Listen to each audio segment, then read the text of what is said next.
of the country's debt, hence the country's bonds. So an outlook is really a warning. Does Japan now sit up and take notice of a warning like this from both S&P and Moody's?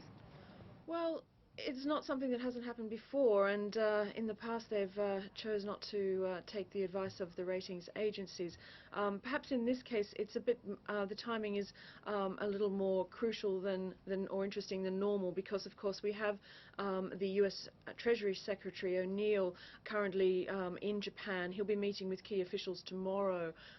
So the ratings agencies' warnings over the last week or so certainly will reinforce the message that I'm sure he'll be giving to the Japanese government to get on with it.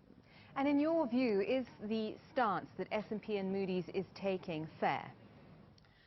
I think their criticism is certainly valid, and it's criticism that the financial markets would certainly agree with. Investors have been very worried about the lack of urgency, the lack of enthusiasm for reform from the new Prime Minister Koizumi, who came in March, in April. So yes, I think certainly. Joanne, thanks so much for joining us. Joanne Collins, Senior Economist at Daiwa SMBC Europe. A look now at some of the other stories making news today. Nokia, the world's largest mobile phone maker, has issued a profit warning. The Finnish group expects third-quarter sales to fall short of its initial target due to the continued slide in world demand. Nokia is now forecasting that sales will be 5% lower between July and September compared with the same period last year.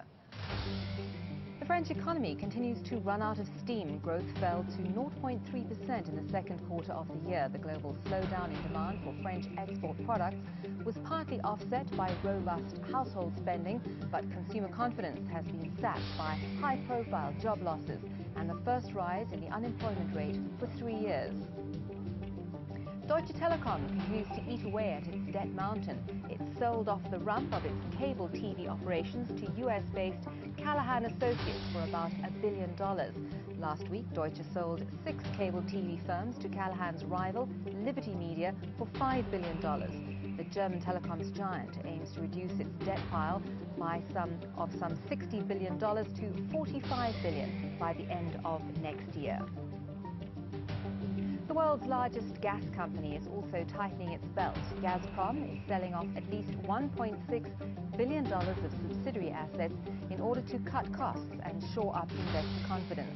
The Russian company has been criticized for splashing out on diverse enterprises such as media instead of concentrating on its core gas business. Car makers from around the world are gathering in Frankfurt on Tuesday. Ford hopes to double its share of the small car market with its new Fiesta model. It's got big ambitions for the little car, now trusted with the task of returning its European operations to profitability.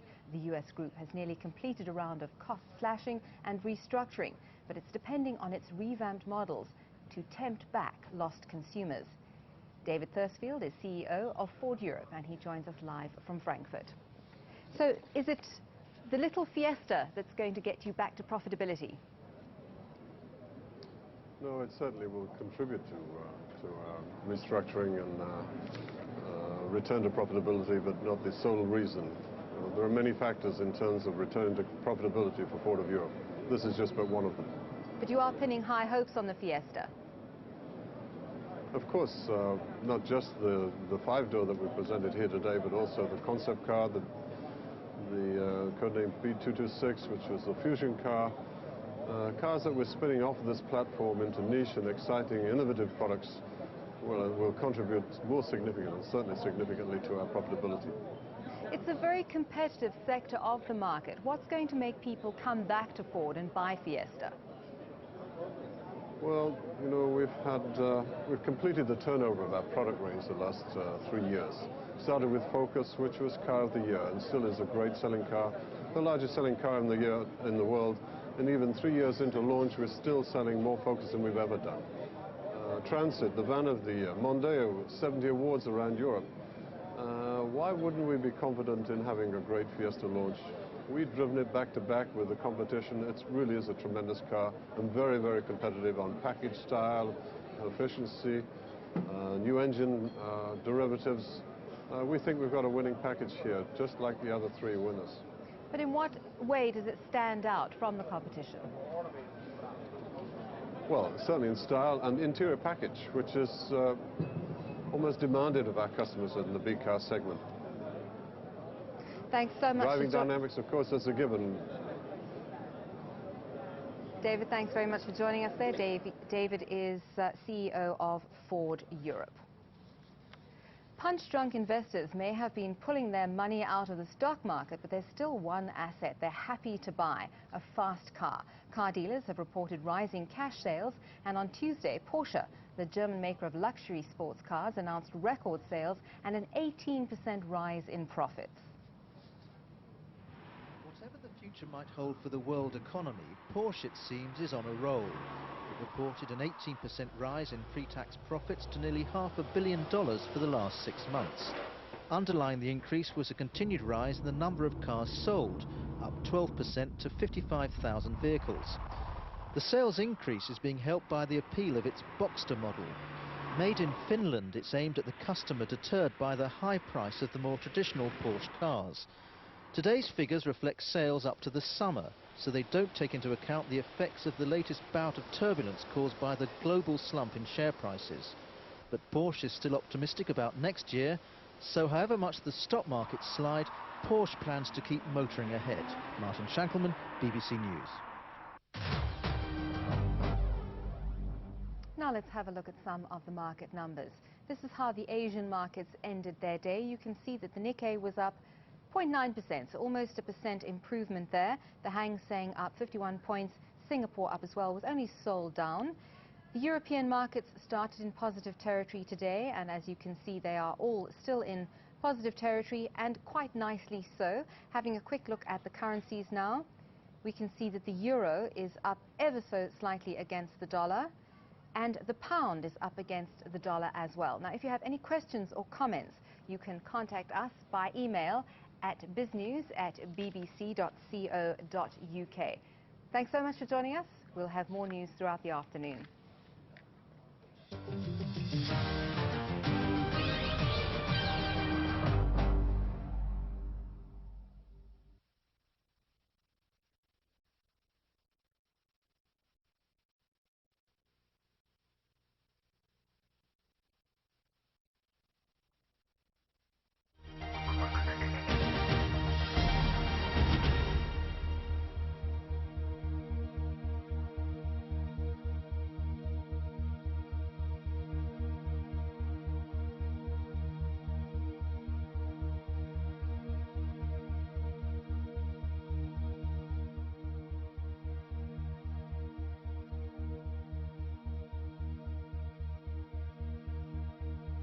Market Wars, sponsored by Credit Suisse Group.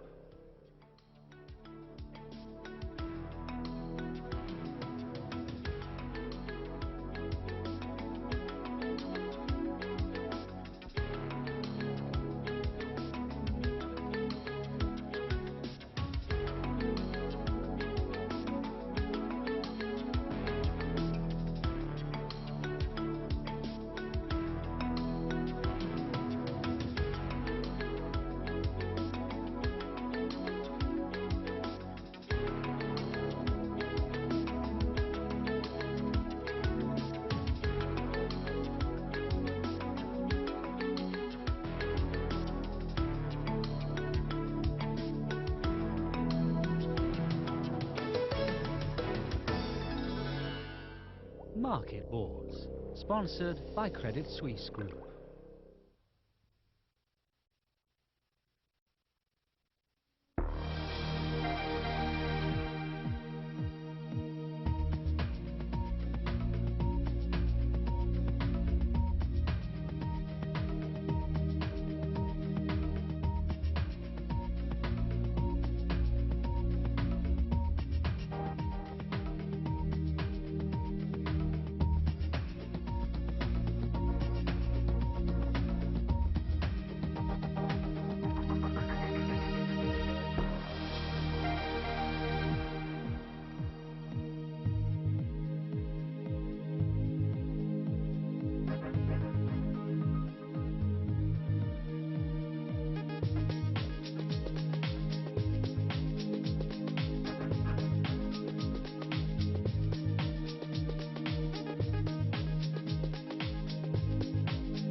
stories of power. It's here that the oil companies will drill. Conflict. Rwanda is still struggling to come to terms with what happened. And intrigue. You don't have a defined idea of who the enemy is. From the world's best storytellers. From poker to Picasso. Reporters at these times on BBC World. Breaking the news. Those people tried to murder babies this morning. Two big rows have overshadowed the conference. This is a disaster waiting to happen. Breaking the news.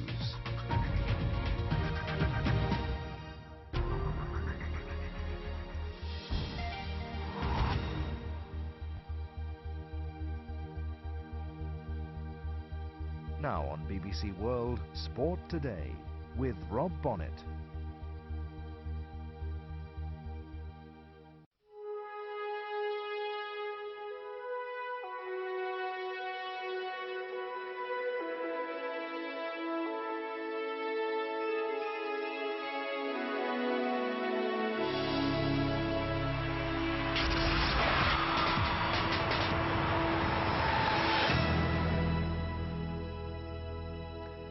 Hello, I'm Rob Bonnet and this is Sport Today on BBC World. Coming up on this programme, the Champions League is back. Roma start at home to last season's runners-up Real Madrid at the Olympic Stadium. Liverpool make their first appearance in Europe's Premier competition for 16 years. Can they improve on their current poor form in the English Premiership? And Daniel Vacek finds the winning touch, surprising Nicolas Kiefer at the President's Cup in Tashkent. Oh, we'll start with football, and Glasgow Rangers will have to play the away leg of their first-round UEFA Cup tie in Dagestan. That's the decision of the European Games governing body UEFA, which has ordered that Thursday's match with FC Anchi Makhachkala must go ahead as planned, despite severe political unrest in the region. Dagestan capital, close to Chechnya, has been hit by several car bombs in the last few days. The immediate reaction from Ibrox has been to issue a statement in which the club vigorously contests UEFA's decision. It adds that the club is disappointed that UEFA has not accepted the seriousness of the advice which the club has received against travelling to Dagestan. That includes warnings from the British government against going there. The statement also says that the club is now appealing against this latest UEFA decision. Well, after 2 months of qualifying, the group stage of this season's Champions League gets underway later today. In Group A, Lokomotiv Moscow start at home to Anderlecht, but the big match of this opening day is undoubtedly the fixture between Roma and Real Madrid, the Italian and Spanish champions respectively. Roma are the home team today. Real, remember, won the competition 2 seasons ago and were runners-up to Bayern Munich last season, but both clubs are attempting to find the form in Europe which has eluded them in their domestic leagues, where they've both failed to register wins so far this season. Zinedine Zidane won't be turning out for Real Madrid. The world record signing has a 4-match suspension carried over from his old club Juventus. Real coach Vicente Del Bosque still has a formidable squad, though. He's keen to downplay, though, his club's record of success in the competition. We're the winners before this match, but only historically. We won 6 cups in the old Champions League and 2 in the new one. But that means nothing for this match. We're 2 big teams who won their national championships last year, and we both have really good players. In Group B, Borussia Dortmund start with an away game in Ukraine against Dynamo Kiev, while UEFA Cup holders Liverpool start at home to Boa Vista of Portugal. The English side will also be hoping to put their poor start to the domestic season to one side for Europe's top competition. The spoils of a remarkable year take pride of place in Liverpool's museum at Anfield, but there's no trophy for their biggest prize last season. A 3rd place finish in the Premiership meant they qualified for the Champions League. Liverpool are well used to big European nights. Last May they beat the Spanish club Alaves to lift the UEFA Cup. But a first appearance in this competition against Boa Vista of Portugal guarantees a unique occasion at Anfield this evening. There's a special night where obviously you have to surpass yourself, you have to show the best of yourself in the game. And everybody's got to be sharper, even the manager, in decision making and so on. So obviously it makes something, special. The euphoria that greeted Liverpool's historic treble last season means there are high expectations of success in the Champions League too. First, though, they have to overcome tricky opponents tonight. I think it's a typical Portuguese side that the players are individually very skillful and quick, and I've heard that their strikers are very good players. So it's going to be hard evening for us. So tonight Anfield stages a match in Europe's elite club competition for the first time in 16 years. The priority for Liverpool is a good win over Boa Vista as they seek to qualify for the second phase of the Champions League. Damien Johnson, BBC News at Anfield. Well, there are also matches in Groups C and D today. Arsenal travel to Mallorca for their opening game in Group C, while Schalke entertain Panathinaikos of Greece. In Group D, Nantes are at home to PSV Eindhoven, while Lazio travel to Istanbul to face Galatasaray. Well, away from football now, and South Africa have completed a 9-wicket victory over Zimbabwe in the first test in Harare. It was a double disappointment for Zimbabwe wicketkeeper Andy Flower. He fell just 1 run short of becoming only the 5th batsman ever to score a century and a double century in the same match. Flower was unbeaten on 199 when the Zimbabwe innings ended on 391. Flower's second innings performance had prevented an innings defeat, but he couldn't stop the South Africans coasting to victory. They reached their 78-run target for the loss of just 1 wicket. Tennis, Nicholas Kiefer has made a surprise exit in the first round from the ATP President's Cup in Tashkent, Uzbekistan. The 5th-seeded German, who won the tournament in 1999, was beaten in straight sets, 7-5, 6-4, by the Czech Daniel Vacek at the top of the screen here. The win was Vacek's first on the tour all year. He'd been knocked out in the first round of the 3 previous tournaments in which he'd played, but his big serve proved the decisive factor against Kiefer. Vacek will now face another German, that's Rainer Schuttler, in the second round. Well, there are still 3 races to go in a Formula 1 season already brought effectively to a premature end by the early championship wins of Michael Schumacher and his Ferrari team. The first of the 3 being the Italian Grand Prix this Sunday, so a party atmosphere at Monza certainly is guaranteed. For other teams, there's some soul-searching to do, though. At BAR, for instance, where the team's underperformance has been scrutinised with a view to improvement next season. That'll come, they hope, with a new car, which is scheduled for its launch in December. Driver Jacques Villeneuve is expecting much more from 2002. Every race that goes by is 1 race less to go before the end of the season, which is great because this year has been very difficult, and all we can do now is wait and hope for a better year next year, for a better car next year. So no, it's good. The season is nearing its end. The races that are coming are fun. Monza is fun. America was always fun, and then Japan is it's a beautiful track. So it's a good way to finish the season on the fun side. On to baseball now. The St. Louis slugger Mark McGwire has set up the Cardinals for yet another victory. They trounced the Milwaukee Brewers 8-0 on the road. Average. But baseball fans have been focusing on Barry Bonds' record-chasing home run spree this season. But the current record holder for homers in a single season, Mark McGwire, showed he's still got the touch. St. Louis were at Milwaukee, and McGwire's 2-run homer in the second set the Cardinals on their way. Half his 48 hits this season have been home runs. It was in the 4th inning that the Cardinals blew the game right open, scoring 6 runs that effectively killed off the Brewers' challenge. Jim Edmonds started the push with a single to right centre field. Then Placido Polanco scored a single with the bases loaded to push the Cardinals' lead to 7-0. The final run of the game came off a wild. And we're getting reports of a plane crash in the World Trade Center in New York. You can see the pictures there. It's one of New York's tallest buildings. That's all the information we know at the moment, but as you can see, it is a considerable collision and there is a large fire.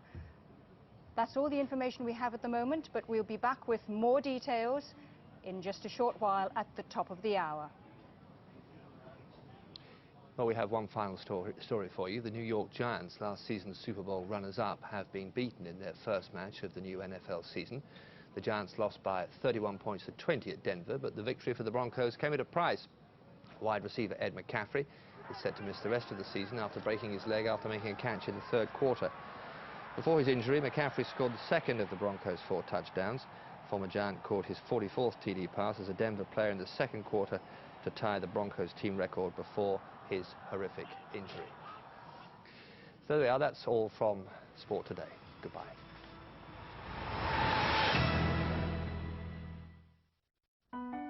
death was all around. Something that you'll never forget and will always live with you. With over 250 correspondents, we're always close to the story. BBC World.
As we come on air, we have serious news of a major possible air crash in the United States.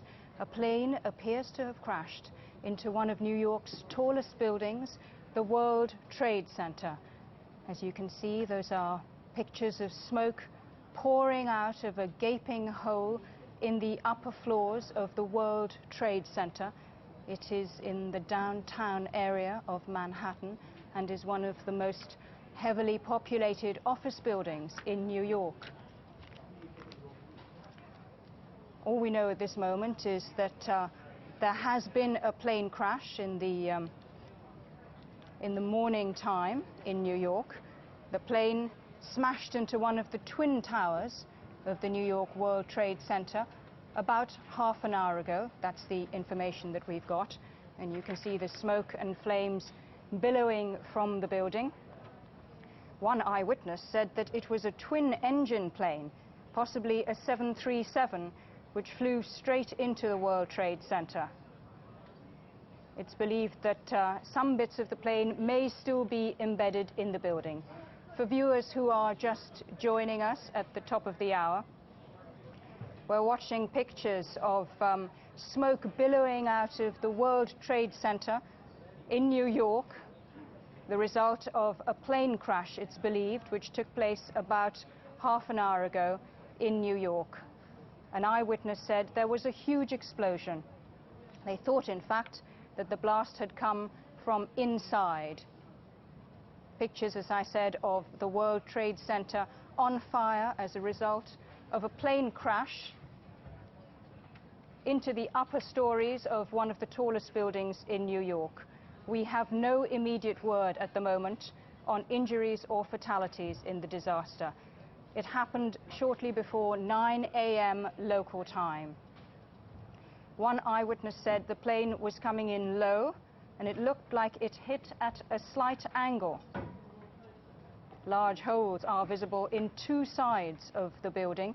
It's a 110-story building, one of the landmark Twin Towers in the southern part of Manhattan. If you're just joining us, we're watching pictures of the World Trade Center on fire in New York, the result of a plane crash by what's thought to have been a twin-engine plane, possibly a 737, which appears to have flown directly into the World Trade Center, flying low. No news at the moment of injuries or fatalities. As you can see, there's a considerable fire there. We've got two large holes on two sides of the World Trade Center. It's a 110-story building. Let's get the latest now. The BBC's Jim Fish joins me. Jim, what can you tell us? Well, very few more details than what you've already said, Nisha. All we know is that it's described as a passenger plane. We don't know how many passengers it was carrying. It does seem to have entered the trade tower very high up, and there are gaping holes on both sides of the tower. It looks as if it's penetrated right through the structure of it. We don't know precisely how many floors are affected. We don't know the number of casualties or injuries, but it is quite clearly a major disaster.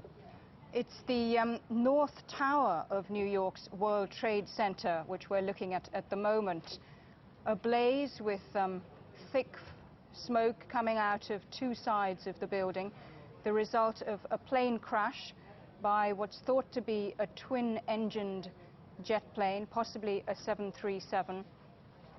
The accident is reported to have taken place at 9 a.m.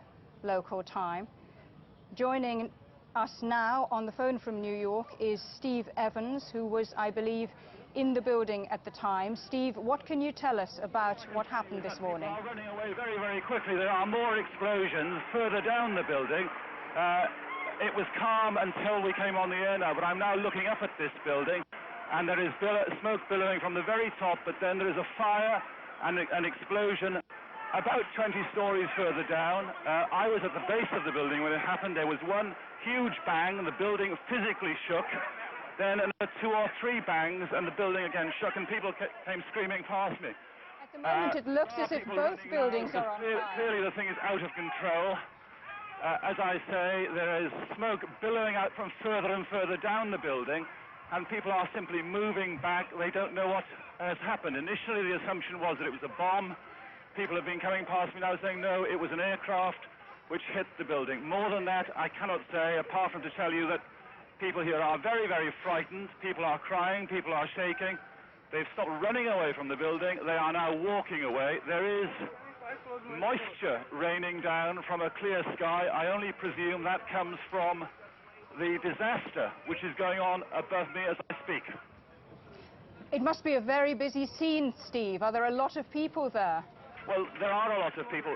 The man whose phone it is asking me, he's evacuating the shop, and I have to get off, I'm afraid, because he wants his phone back, and we have to leave. I'll stay with it here. There are people who are very, very frightened. Clearly, this is a very high, it is one of the tallest buildings in the world. There is an uncontrollable event involving explosions and fire going on above us. People simply don't know what's happening. An awful lot of people are just getting as far away as they possibly can. Steve Evans, thank you for joining us from the World Trade Center. So clearly chaos there. The explosions still continuing. At the moment, it's not really clear whether there was a plane crash or exactly what went on, Jim. Well, we are getting reports that a twin-engined jetliner Jet Airliner was the aircraft involved. That hasn't been confirmed. That is coming from an eyewitness. In terms of we are seeing both, it seems that both towers are affected by this. It could be that the aircraft went through one, right through, and the debris has affected the other tower as well. Obviously, what we don't know is what the emergency services are managing to do. There are, surprisingly at the moment, no signs of helicopters around the towers. maybe that means that the emergency services are already on the spot within the tower, but that, by the look of the damage there, they will have great difficulty getting within range of that fire inside the towers, 110 stories high. The right-hand tower, it looks like the top 10 or possibly even more stories are affected. Lower down on the left-hand tower, it could be even more stories are affected. If you've just joined us, we're just looking at pictures from the World Trade Center in New York, which is ablaze as a result of a plane crash, a plane flying in low, which went into one of the towers, possibly both of the towers, because clearly now both of them are on fire. You can see extensive damage there. This accident took place about half an hour ago at 9 a.m. local time in New York. The World Trade Centers are very busy office blocks, and as you can see, the fires are still raging. We heard from an eyewitness a short while ago that people were very frightened and running from the scene, and that the explosions there were still out of control, that explosions were still taking place at the World Trade Center as a result of this plane crash. There's some reports too, unconfirmed, that a second plane might also have crashed into the World Trade Center. Jim Fish is here with me in the studio. It's interesting that we're not seeing any rescue helicopters at the moment, isn't it, Jim? Yes. Now, we can only assume that there are emergency operations going on inside those towers as we speak. Of course, they were built to rigorous safety specifications. They will have systems which can enable them to reach an accident, a disaster of this kind, very high up. These were the world's tallest buildings when they were constructed. They are no longer, but they are among the world's tallest. So there will be systems in place there, emergency backup systems. Even if the lifts are not working, there will be mechanical ways in which they can at least try to approach the scene of the accident. But it is surprising at the moment that there are no helicopters around, flying around there, possibly trying to get at the seat of the accident. We've got some pictures that have also just come in of a second plane crash, crashing into the other tower at World Trade Center. You can see a huge explosion there. So a double plane accident at the World Trade Center in New York this morning, 9 o'clock in the morning, at a very busy time, at a very busy set of tower blocks. We have no word at the moment of fatalities. Let's just take another look at those pictures of a second plane crash going into the other tower block at the World Trade Center. A huge explosion there, and a most unfortunate event.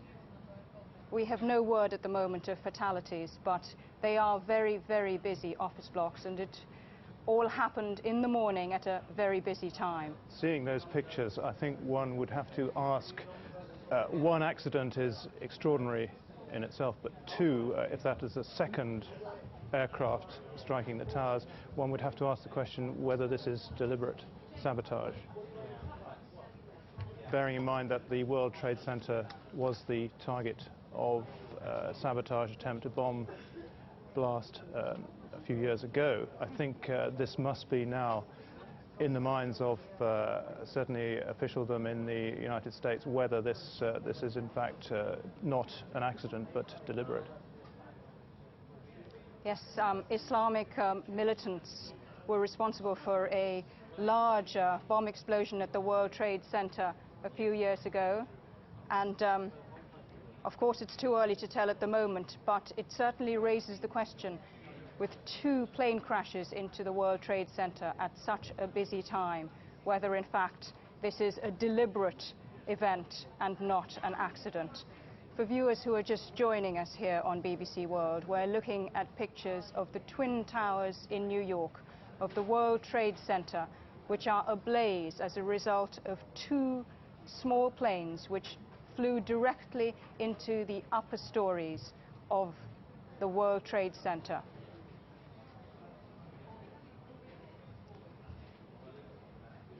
We'll just show you pictures of the second plane crash, which took place a short while ago, aimed directly at the second World Trade Center, the southern block of the World Trade Center, and you can see an enormous fire there. It's at a very busy time of day, right at the upper stories. We heard from an eyewitness a short while ago that the explosions as a result of those direct hits were still going on. The situation at the World Trade Center was out of control. The World Trade Center, one of New York's big landmarks, looks like it's been the deliberate target of a sabotage attempt, a deliberate terrorist attack on New York's World Trade Center.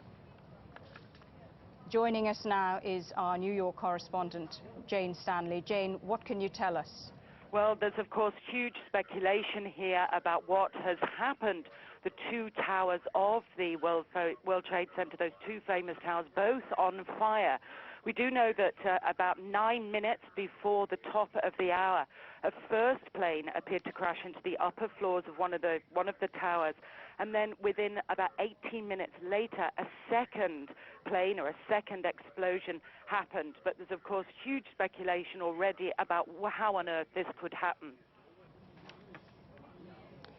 In 1993, of course, there was a major bomb explosion. It must bring back horrible memories of that. Of course it does, and that's why people are thinking, how on earth could this have happened already? Some commentators are speculating that there was some form of missile involved. Of course, there's no confirmation at all of anything like that. People are talking, was it a deliberate navigational error? Of course, this all refers back to the February 1993 bombing of the World Trade Towers, in which 6 people were killed and more than 1,000 people were injured, and that, of course, a terrorist attack. Any word of fatalities or injuries, Jane? Not at all, but obviously this is going to be quite a serious number of injuries. We don't know what planes were traveling, how many people were on them, if any, of course, apart from a pilot. There's really no information at all. People here in New York just glued to live pictures unfolding on the television screens. These towers, just a symbol of New York, and amazing pictures of course, the plane going through almost one of the towers, and just this massive explosion. Jane, the time of day for this attack, would it have been as office workers were starting their day, or too early for that? It would have caught quite a number of office workers. The Port Authority headquarters, a big public service agency in New York, of course, in one of those twin towers. And also New York's commuter airports, very, very busy around that time of day, people going to Washington, to Boston, flying out of the city. So with no information at the moment, nobody's got any idea of how many people could have been hurt or injured or killed. Have the authorities said whether any kind of warning was received about this kind of possible attack? Certainly that is not on the agenda at the moment. Nobody's talking of any kind of warning. But it must be said that people in New York have been quite conscious that since the American embassy bombers were sentenced here, and one is due still to be sentenced this week, that there could be some kind of revenge involvement, of course, because of this 1993 attack. Of course, at this stage, it is speculation as to who or what might be behind this attack. But tell us, Jane, at this stage, what kind of reaction are we getting from eyewitnesses as to what exactly happened? Well, there's some confusion, you know, people talking about possibly some kind of missile. Was it one plane? Was it two? But, of course, we know those bare details of the second plane or the second object going through and exploding the second tower. But eyewitnesses we haven't heard much from yet. I think there will be the shock and disbelief. I mean, it's like a scene from a film almost. It doesn't seem to be real to New Yorkers who I can see just glued to their television screens. Jane, we're just going to remind viewers of what we're looking at the moment and run pictures that we've got of a second plane which flew directly into the World Trade Center in New York, causing an enormous explosion. Earlier, another plane had flown into the second block of the World Trade Center, This took place at about 9 a.m. New York time, just as office workers would have been gathering for the start of their day. Jane, why is it that the World Trade Center has proved to be such a target for these kind of attacks? Well, we don't know if this is an attack at all, though the pictures of that second plane heading right towards the tower will, of course, raise suspicions. This is very, very early days, but it could be a navigational error as well. We really don't know. These are all the things that are being talked about at these very early stages. But those towers, like buildings like the Empire State Building, they say New York, and they say also New York's financial dominance and America's financial dominance. So perhaps that will turn out to be a clue as the investigation, which will have to follow this, of course, comes up with something. We're looking at pictures of the World Trade Center ablaze in New York, the result of two planes which went into the side of the World Trade Centers in the upper stories. It's not clear at the moment whether this was deliberate, though that is the suspicion. Tell us a bit more about the attack on the World Trade Center in 1993 and who was found guilty for that, Jane. Hello, hello. I think we've... oh, Ash Rajan, an eyewitness to the attack, joins us now. Ash, what did you see? What can you tell us about what's going on?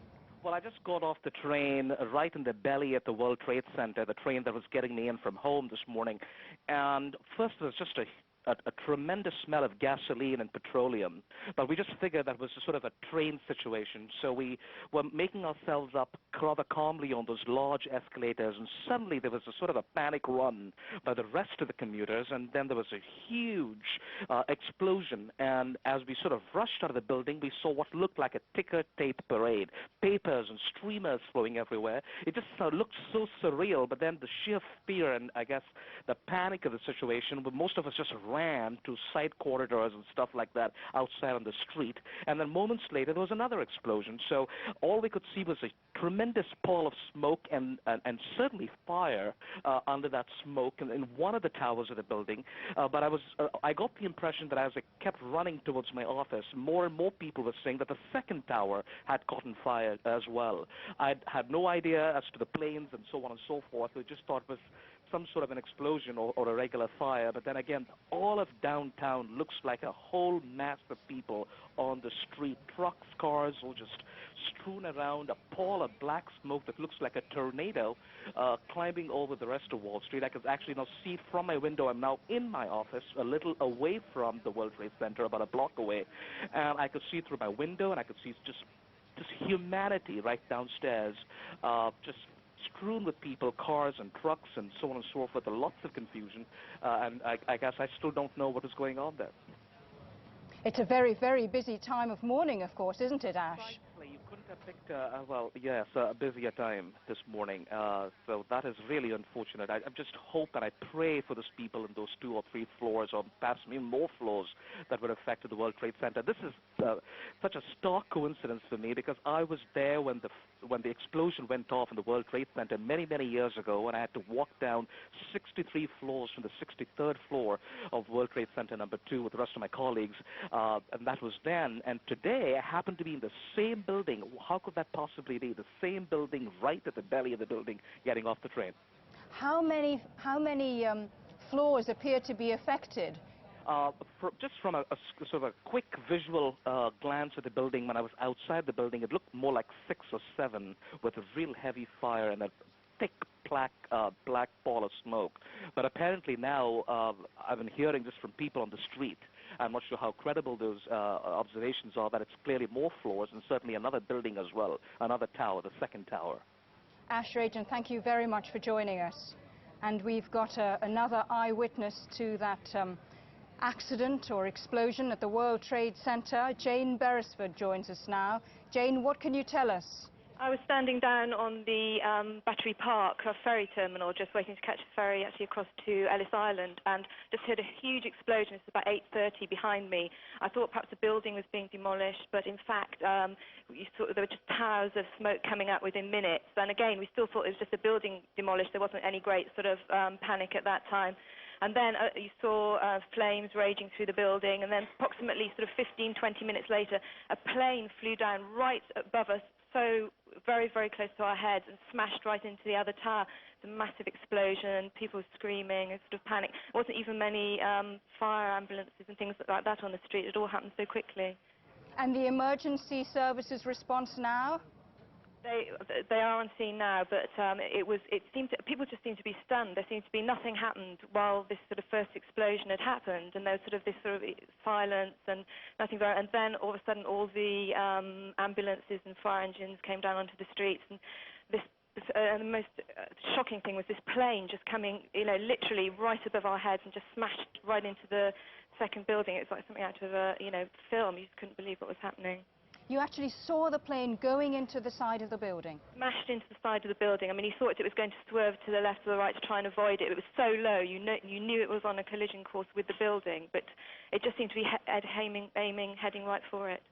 Of course, at the moment, it's too early to tell what was behind it, but so far as you could make out, did it look like an accident? No, it looked like it was. I mean, you just don't get planes. It's quite a large plane. It didn't look. It was low down in the sky in Manhattan. You're not used to seeing planes that low in the sky in Manhattan, and it just was heading straight for the tower. Hello. Thank you so much for joining us. We're looking at pictures of the World Trade Center, which is ablaze as a result of two planes which appear to have flown straight into the side of the World Trade Center in New York. It's too early to tell what has caused this, but let me remind you that there was a terrorist bomb explosion in the building in 1993. Eyewitnesses we're also getting reports that two United Airlines planes may have been hijacked. We're hearing that the US President George Bush will speak later on about the World Trade Center crash in Washington. Officials say the FBI is investigating reports of plane hijackings as well as the crashes. Joining us now from Washington is our correspondent, Stephen Sveach. Stephen, what can you tell us about the events in New York this morning? Well, I think a huge shock here for everybody, not just in New York, not just in Washington, but right across the country. These two towers, the tallest buildings in New York, a symbol of the city's prowess. This is, of course, the world's great financial center and the country's great business center. I think huge shock for everybody. And as seems increasingly likely, this does appear to have been something deliberate. It seems hard to believe that two planes could have crashed into the two towers of the World Trade Center by accident within minutes of each other. If indeed this was a deliberate attack, then I think this is going to cause a huge shock. And I think it will increase the sense, perhaps, for Americans of their vulnerability to these sorts of attacks, which, of course, have been very rare on American soil. Any word yet of fatalities? We don't have any word. The attacks came right at the start of the business day. It's possible just after 8:30, it seems, before 9 o'clock anyway. So it's possible that not too many people were in the building. But of course, once again, we're speculating here. But people in New York and the States do tend to get to work pretty early. So unfortunately, it's possible that there were many people in the building. And we simply don't know what is going on. One can only imagine the devastation in those towers, so high up, so far off the ground. One thing we do seem to know is that there wasn't too much debris on the ground, so it seems that at least people around the World Trade Center haven't been affected too badly. No fatalities on the ground, it seems. We're looking at pictures of the World Trade Center ablaze in New York as a result of two planes crashing into the World Trade Center. It looks as if it was a deliberate act, but it is too early to tell. Some reports suggest that 6 people were killed in the accident or the explosion and 1,000 people injured. It happened at about 9 o'clock in the morning, New York time. We've also got some pictures of the second plane which crashed into the side of the World Trade Center. There you can see it. It looks as if it was heading straight for one of the towers of the World Trade Center, flying low, and it resulted in an enormous explosion. Some eyewitnesses have told us that the explosion sounded as if the whole building was coming down. 6 or 7 floors seem to have been affected on each of the buildings. Stephen Speech is with us from Washington. Stephen, we're expecting the President to speak about it soon. Yes, I think this will be a very important moment, I think, for the President. I think he'll feel that he has to say something about this. The eyes of the whole nation are on what's going on in New York, and then I think the eyes of the whole nation will be on him. And of course, it'll be interesting to see how he responds. It's possible that the authorities here in Washington know more about this than we do. It's possible they may have had some indication there was going to be some sort of attack, but it's equally possible that they don't. It's equally possible that they don't know any more than we do, and that they too are as it were, groping in the dark to see exactly what led up to this explosion. And therefore, it'll be very interesting to hear what the President has to say. We're also getting some reports of possible plane hijacking, United Airlines planes. Anything you can tell us about that, Stephen?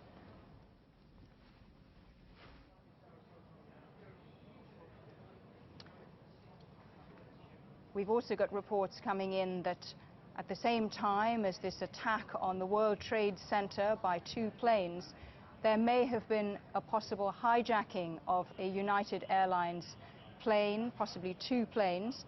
Stephen Speech joins us from Washington. Stephen, can you tell us any more about these possible plane hijackings?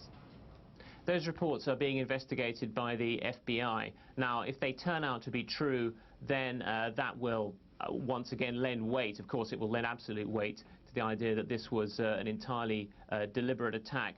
And it would seem, if it was an attack, very, very well planned and well coordinated by people who were not afraid to lose their lives in the process. So I think, you know, all the evidence pointing towards something very coordinated, very deliberate, and powerfully symbolic in terms of its significance for American interests. For viewers who've just joined us, you're looking at the New York skyline with the World Trade Center right in the middle, a landmark tower of New York, which has come under attack from 2 planes which crashed apparently deliberately into the side of the World Trade Center. The World Trade Center, as we speak, is ablaze. The explosions appear to be continuing. One eyewitness told us that the explosions were continuing out of control. There are people fleeing from the scene. It's a very busy time of morning at the moment. The explosions took place about half an hour, 45 minutes ago, 9 a.m. New York time. It's not yet clear whether they were indeed deliberate acts or whether it was an accident. One eyewitness told us that she didn't think it was an accident because the plane was flying low and appeared to have gone straight into the side of the building. And this is what Jane Beresford said to us.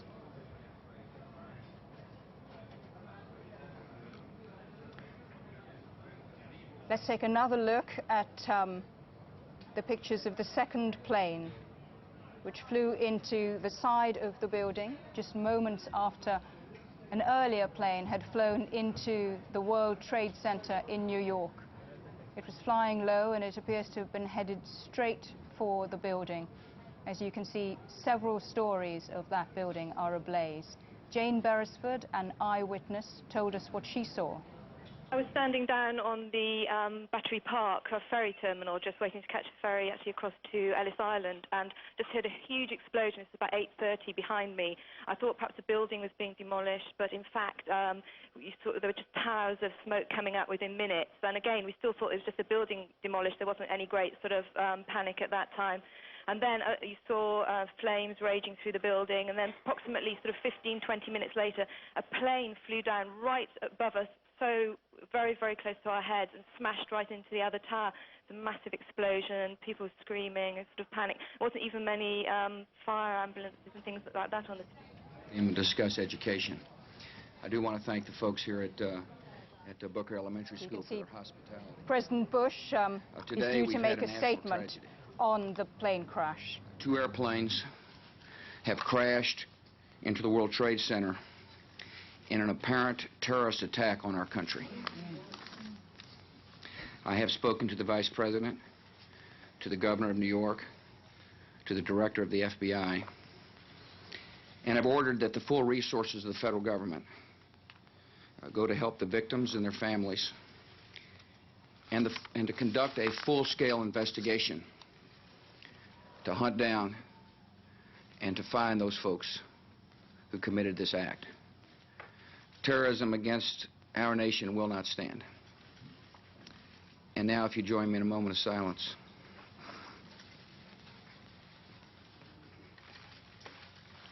May God bless the victims, their families, and America. Thank you very much. That was the US President George Bush talking about an apparent terrorist attack. His comments on two planes which appear to have deliberately flown into the side of the World Trade Center in New York. Landmark towers in New York. An apparent terrorist attack, he called it. Stephen Sweech is in Washington. Stephen, it does rather look like a suicide attack, doesn't it? It does indeed. It does seem hard to think that it's anything other than a suicide attack. Indeed, a double suicide attack by two people flying planes. We don't know if anyone else was in them, possibly on their own. And a short but powerful statement there from President Bush, I think quite understandably from his point of view, keeping it very short and succinct, but nonetheless making it very clear he believes this is what he describes as a terrorist attack. He's saying the full resources of the federal government will be brought to bear to hunt down those folks, as he called them, who perpetrated the attack. And he said terrorism in the United States will not stand. So there we are. We have it from the chief executive himself. Not much doubt here from the authorities. This was indeed a deliberate attack. That this was foul play, in other words.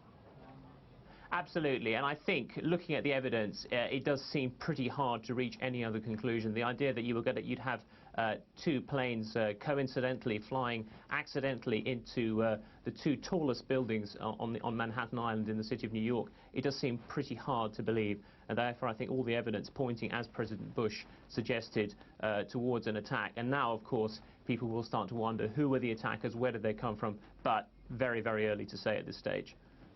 Just to remind you, if you've just joined us, we're looking at pictures of the World Trade Center ablaze in New York, the result of two planes which flew directly into the Twin Towers, one of the landmarks in New York. It happened at 9 a.m. local time, a very busy time. And this is what one of the eyewitnesses, Jane Beresford, told us. I was standing down on the Battery Park ferry terminal, just waiting to catch the ferry actually across to Ellis Island, and just heard a huge explosion. It's about 8:30 behind me. I thought perhaps a building was being demolished, but in fact, you saw there were just towers of smoke coming out within minutes. And again, we still thought it was just a building demolished. There wasn't any great sort of panic at that time. And then you saw flames raging through the building, and then approximately sort of 15, 20 minutes later, a plane flew down right above us, so very, very close to our heads, and smashed right into the other tower. It's a massive explosion, people screaming, a sort of panic. There wasn't even many fire ambulances and things like that on the street. It all happened so quickly.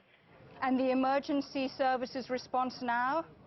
They are on scene now, but people just seemed to be stunned. There seemed to be nothing happened while this sort of first explosion had happened, and there was sort of this sort of silence and nothing. And then all of a sudden, all the ambulances and fire engines came down onto the streets, and the most shocking thing was this plane just coming, literally right above our heads and just smashed right into the second building. It was like something out of a film. You just couldn't believe what was happening. You actually saw the plane going into the side of the building? Smashed into the side of the building. I mean, you thought it was going to swerve to the left or the right to try and avoid it. It was so low, you knew it was on a collision course with the building, but it just seemed to be heading right for it. Of course, at the moment, it's too early to tell what was behind it, but so far as you could make out, did it look like an accident? No, it looked like it was, I mean, you just don't get planes. It was quite a large plane. It didn't look, it was low down in the sky in Manhattan. You're not used to seeing planes that low in the sky in Manhattan, and it just was heading straight for the tower. Jane Beresford, an eyewitness to the attack on the World Trade Center in New York. President Bush said that it was an apparent terrorist attack, and the FBI has called it foul play. Stephen Sweech joins us from Washington. Stephen, what's the latest information you have? Well, one of the latest information, pieces of information that we have is that the FBI are investigating reports that two planes belonging to United Airlines were hijacked before the incident, before the attack, and therefore that will of course be one line of inquiry in this investigation. Where were the planes hijacked? Who were the hijackers? And that may, of course, provide some sort of evidence as to what brought this about. And I think inevitably people are going to start talking about the Middle East, about possible motives for this attack, but very early to say. There doesn't appear to have been any sort of warning, does there? No, I mean, I'm sure the authorities here receive warnings about threats to U.S. interests all over the world all the time, in a sense. I mean, we've had attacks on U.S. targets in Yemen. We had those attacks on the embassies in Tanzania and Kenya back in 1998.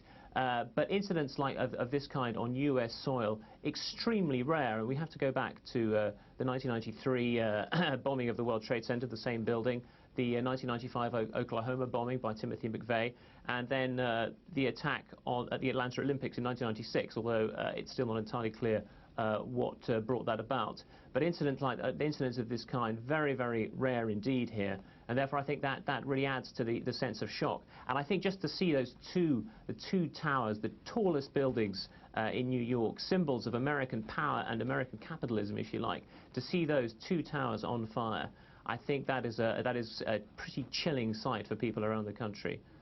Stephen Siege, thank you for that. Those two towers on fire down in New York, the World Trade Center, the result of an apparent terrorist attack. That's what the US president said. Two planes crashed into the Twin Towers as a result of what appears to be a deliberate suicide mission. Joining us now from Washington is Neil Livingston, a terrorism expert. Does this look like an apparent terrorist attack to you?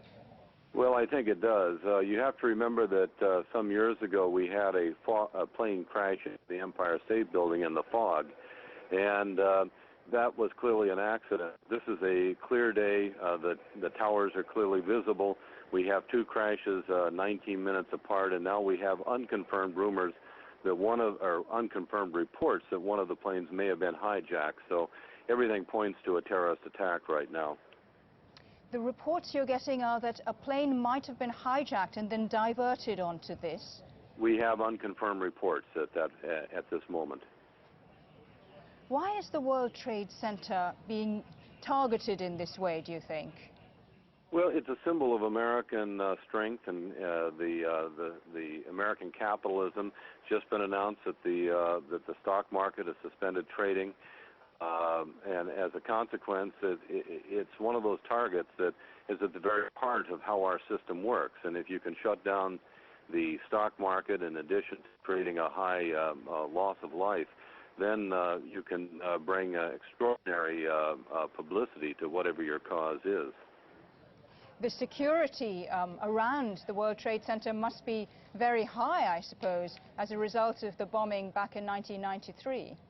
Well, it's not as high as you might think. I've been there many times, and obviously there are so many thousands of people, some say 70 to 100,000 people a day visit some part of the World Trade Center, work there, and as a consequence, this is one of those places that you have to have free egress and access to the building. So there are trade-offs with security, and certainly the airspace around it. It's very easy to divert out of the flight pattern going into LaGuardia or one of the surrounding airports and veer off and go toward the World Trade Center. We've got reports coming in on the Reuters news agency that a Palestinian group has claimed responsibility for the New York World Trade Center attacks. Those are unconfirmed, I must stress. What's your reaction to that? Well, I suspect that we may see this as Islamicist terrorism. And of course, if that's the case, I think that there's going to be hell to pay in the weeks and months ahead. I don't think that this is the kind of terrorist attack that the United States will take quietly. I think it's basically amounts to a declaration of war, and I think it will be seen that way by the Bush administration. Well, President Bush, speaking just a short while ago, said that the U.S. would hunt down those who committed the attack on the World Trade Center. But it's not going to be easy. Well, it won't be easy, but I suspect that we may be able to hunt them down. We've been able to do that in other recent terrorist cases. And if we find the governments have harbored or supported the terrorists in any way, I think those governments become extremely vulnerable at that point. For viewers who've just joined us, we're going to show you pictures of the second plane as it flew in and appears deliberately to have gone straight into the side of one of the towers. Earlier, another plane had targeted the other tower. You can see an enormous explosion as a direct consequence of that hit. An eyewitness told us it did not look like an accident to her. Still on the line with us is terrorism expert Neil Livingston. The second such attack against the World Trade Center. It must be really quite horrific for the people there at the moment. Well, we can only imagine what it's like. We have some early reports of absolute pandemonium, absolute chaos, injured people, smoke filling the buildings. Both towers, as you know, are on fire. I think that the loss of life is going to be horrific, and we can only speculate right now on the casualties, and they have our prayers, of course. Neil Livingston, thank you for joining us. And Ash Raven, who was an eyewitness to the earlier explosion, joined us, and this is what he told us. Well, I just got off the train right in the belly at the World Trade Center, the train that was getting me in from home this morning. And first, there was just a tremendous smell of gasoline and petroleum. But we just figured that was sort of a train situation. So we were making ourselves up rather calmly on those large escalators. And suddenly there was a sort of a panic run by the rest of the commuters. And then there was a huge explosion. And as we sort of rushed out of the building, we saw what looked like a ticker tape parade. Papers and streamers flowing everywhere. It just looked so surreal. But then the sheer fear and, I guess, the panic of the situation, most of us just ran to side corridors and stuff like that outside on the street. And then moments later, there was another explosion. So all we could see was a tremendous pall of smoke and certainly fire under that smoke in one of the towers of the building. But I got the impression that as I kept running towards my office, more and more people were saying that the second tower had caught on fire as well. I had no idea as to the planes and so on and so forth. We just thought it was some sort of an explosion or a regular fire. But then again, all of downtown looks like a whole mass of people on the street. Trucks, cars, all just strewn around, a pall of black smoke that looks like a tornado climbing over the rest of Wall Street. I could actually now see from my window. I'm now in my office, a little away from the World Trade Center, about a block away. And I could see through my window, and I could see just humanity right downstairs, just strewn with people, cars and trucks and so on and so forth, lots of confusion, and I guess I still don't know what is going on there. It's a very, very busy time of morning, of course, isn't it, Ash? You couldn't have picked, well, yes, a busier time this morning, so that is really unfortunate. I just hope and I pray for those people in those 2 or 3 floors, or perhaps even more floors, that were affected the World Trade Center. This is such a stark coincidence for me, because I was there when the explosion went off in the World Trade Center many, many years ago, and I had to walk down 63 floors from the 63rd floor of World Trade Center number 2 with the rest of my colleagues, and that was then. And today, I happen to be in the same building. How could that possibly be? The same building, right at the belly of the building, getting off the train. How many floors appear to be affected? Just from a sort of a quick visual glance at the building, when I was outside the building, it looked more like 6 or 7 with a real heavy fire and a thick black ball of smoke. But apparently now, I've been hearing this from people on the street. I'm not sure how credible those observations are, but it's clearly more floors and certainly another building as well, another tower, the second tower. Eyewitness Ash Raven. Now we're going to cross to Washington. There are pictures there of a hotel behind the Pentagon. There are reports of a terrorist attack on the Pentagon as well. There certainly has been an explosion. You can see thick smoke coming out from behind the Pentagon.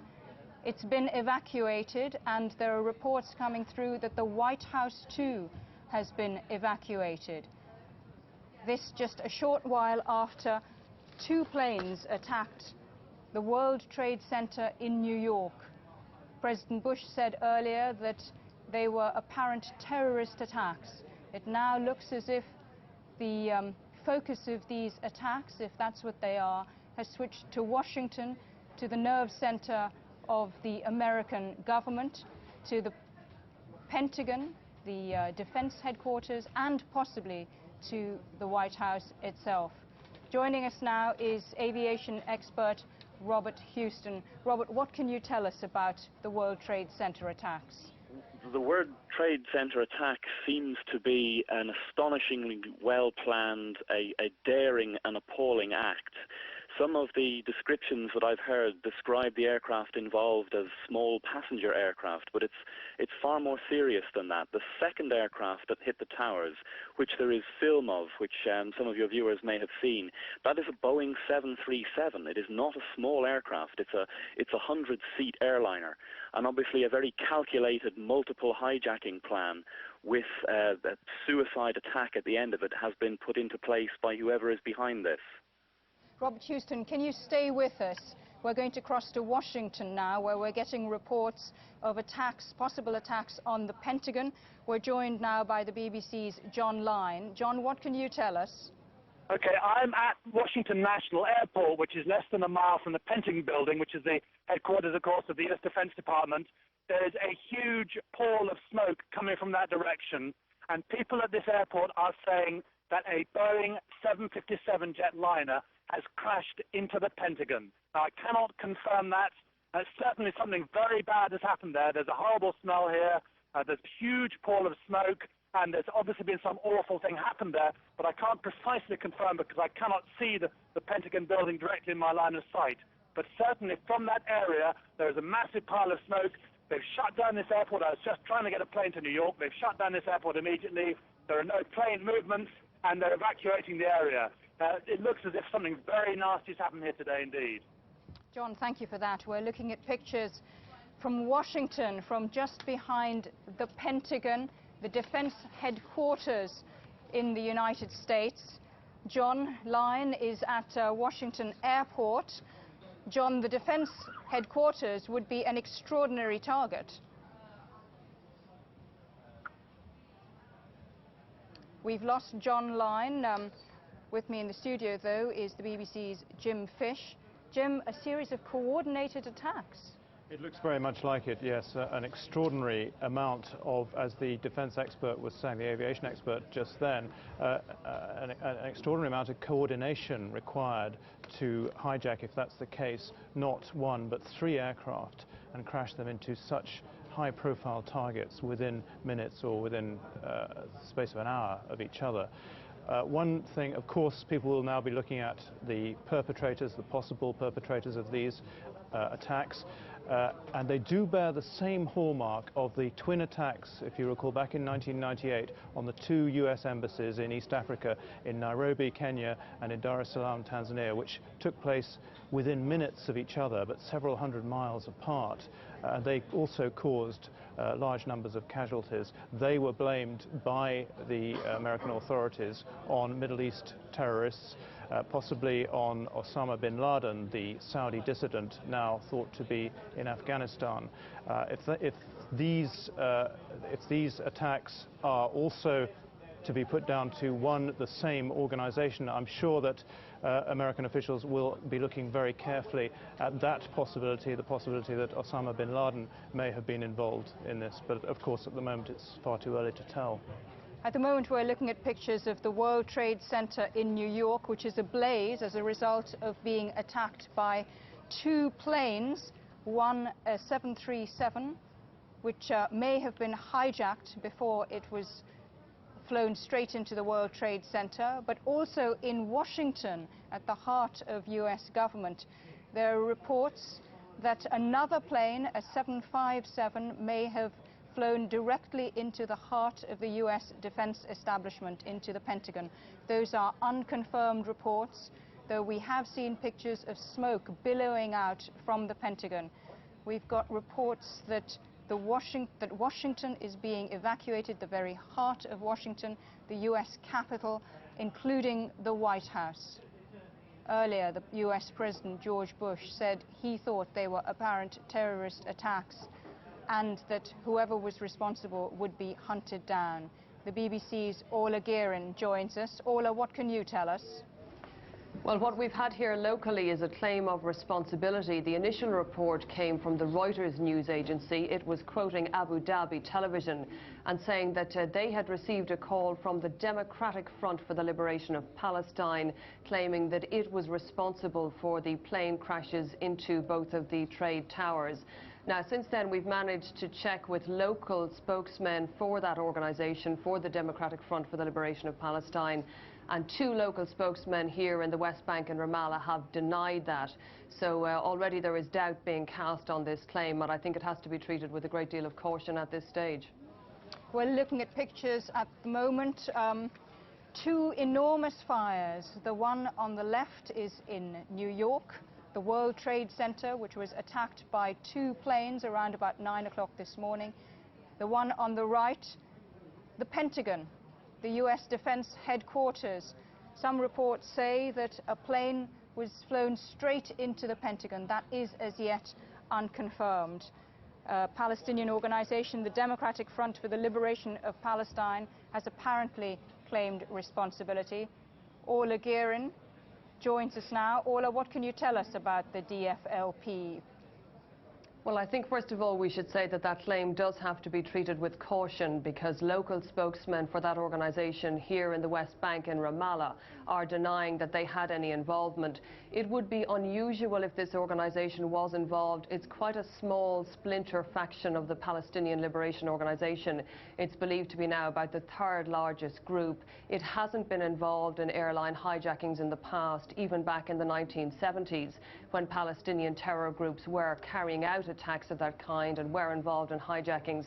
It wasn't this faction, it was another one. So I do think we have to be cautious, but the initial claim was reported by the Reuters news agency. They were quoting Abu Dhabi television and saying that they had received a call from the Democratic Front for the Liberation of Palestine, and in that call they apparently did claim responsibility for both of those aircrafts crashing into the World Trade Towers. Okay, Orla, thank you for that. We're looking at pictures of 2 enormous fires, one in New York at the World Trade Center, the other at the Pentagon. They both appear to be the result of deliberate plane crashes, suicide missions. Joining us from Washington is the BBC's Stephen Speech. Stephen, what can you tell us about this situation at the Pentagon? Well, it seems that a 3rd aircraft is involved. These are the reports we're getting, that a 3rd aircraft has crashed, and it's possible that it actually did crash into the Pentagon or somewhere near the Pentagon. So really quite extraordinary. Not only has this attack, as I think we can call it, been carried out in New York, the World Trade Center, the symbol of American financial, economic power, but also at the Pentagon, the heart of the US military complex. Quite extraordinary, and I think pretty shocking for most people here. And what time does this attack at the Pentagon appear to have taken place at, Stephen? Well, it seems to have been shortly after the attacks on the World Trade Center. Now, it's possible that it didn't happen that long afterwards, that we've only just found out about it. But I think, yes, I mean, you know, we're talking about within an hour of the attack on the World Trade Center. So clearly, highly coordinated, very well planned by some very, very determined people. The word we get is that the Washington capital is being evacuated. Well, certainly I think government buildings will be evacuated. I think if I was sitting in a US government building here just down the road at the State Department or the Treasury, I think I'd be pretty nervous just seeing all these places, as it were, going up in smoke one after the other. I think you've got to think, well, what's coming next? And I think clearly a sensible move, an inevitable move to evacuate these buildings, and just increases the sense of vulnerability that people working for the US government have, and also the sense that there are people out there who just, you know, don't like what they're doing for whatever reason, and are going to try and hit them. Was there any sense of preparedness in Washington for anything like this in the last few days? No, I don't think so. I mean, yeah, it's possible that the authorities here knew something was coming, But one thinks if they had any idea that anything on this scale was going to happen, they might have actually asked people not to, not to turn up for work, or have taken the precaution of evacuating these buildings earlier on. So I don't think among people here there was any sense of that. I mean, it was curious. Just the other day, I was walking through Washington, and it did strike me that there are so many prominent people, prominent buildings here. In a sense, this is the heart of power, the heart of the world's only superpower, and a very, very tempting target for people who want to get at the United States. And it does call into question, is it possible to provide absolute security? President Bush wants to provide a missile defense shield for the United States to protect against intercontinental ballistic missiles. Some people think that's possible, others think it isn't. And yet we have here a few planes hijacked in the United States and flying low, avoiding detection by radar, and carrying out these attacks. So it's a pretty sobering day for Americans. What's the latest information we have, Stephen, on those planes? You said that they'd been hijacked. Do we know that for certain? This information is still coming in. I mean, we've had some pretty credible reports, and it's certainly being investigated by the FBI, that the planes were hijacked. I think a couple of them from United Airlines. But we still need to get absolute confirmation of that. And now, of course, we know that all the planes, it seems, planes right around the States are being grounded. So the authorities clearly taking this very seriously, as you would expect them to. Stephen Sveach, thank you for that. We're just going to take another look at the pictures of the second plane as it flew into the side of the World Trade Center in New York, shortly after an earlier plane had attacked the other Trade Center building. Right down in downtown Manhattan, you can see an enormous explosion there. It appears to have been a coordinated attack, because in Washington, the Pentagon has also suffered an attack, or buildings close to the Pentagon appear to have been attacked, also by planes, large planes, possibly as large as a 757. This appears to be a terrorist attack. A Palestinian organization, the DFLP, was said to have been responsible, but a senior official for that organization has denied responsibility. So at the present, we do not know who was responsible for these attacks in the United States, at the World Trade Center in New York and at the Pentagon in Washington. Washington has been evacuated. The heart of Washington, government offices are being evacuated. You can see at the moment pictures from around the Pentagon, rescue workers trying to put out the blaze. We saw an ambulance go by a few minutes ago. Stephen Sveach is in Washington. Stephen, what's the latest information we have? Well, the latest information is that government buildings around the city, around Washington, D.C., have been evacuated. There is a fire going on at or around the Pentagon. It appears that a third plane crashed into or very nearby the Pentagon, in addition to the two planes that crashed into the World Trade Center. No reports of casualties here in Washington, but I think many casualties, certainly perhaps 5 more dead in the World Trade Center and many, many injured. Joining us now is Greg Barrow in New York. Greg, what's the latest information from the World Trade Center? Well, the latest we have is that the whole area has been sealed off. The police and security personnel are down there trying to clear members of the public away. This was a very, very busy time of the morning in New York, just as everybody was going into their offices, so it couldn't really have come at a worse time. And I think that the search is already beginning for those who may be to blame for this incident that has really, truly shocked people, not just here in New York, but also around the country. Any word on fatalities? It was a very, very busy time. Well, it was a busy time. We won't know for some time yet just how many people were killed or injured. Now, if there were large numbers of people on the planes that crashed into the building, then clearly that is going to lead to a very, very high death toll. The offices, it was at a time when people would have just been going into work. It's unclear how full those offices would have been, but there could have been hundreds, maybe thousands of people in those offices at the time that the planes impacted into the building. So potentially there are huge numbers of casualties, but really too early to say precisely what's happening at this stage. When we were talking to eyewitnesses earlier, they said that the situation seemed to be out of control, that the explosions were just running, and it looks as if the tower, one of the towers, has fallen down. Is that your understanding?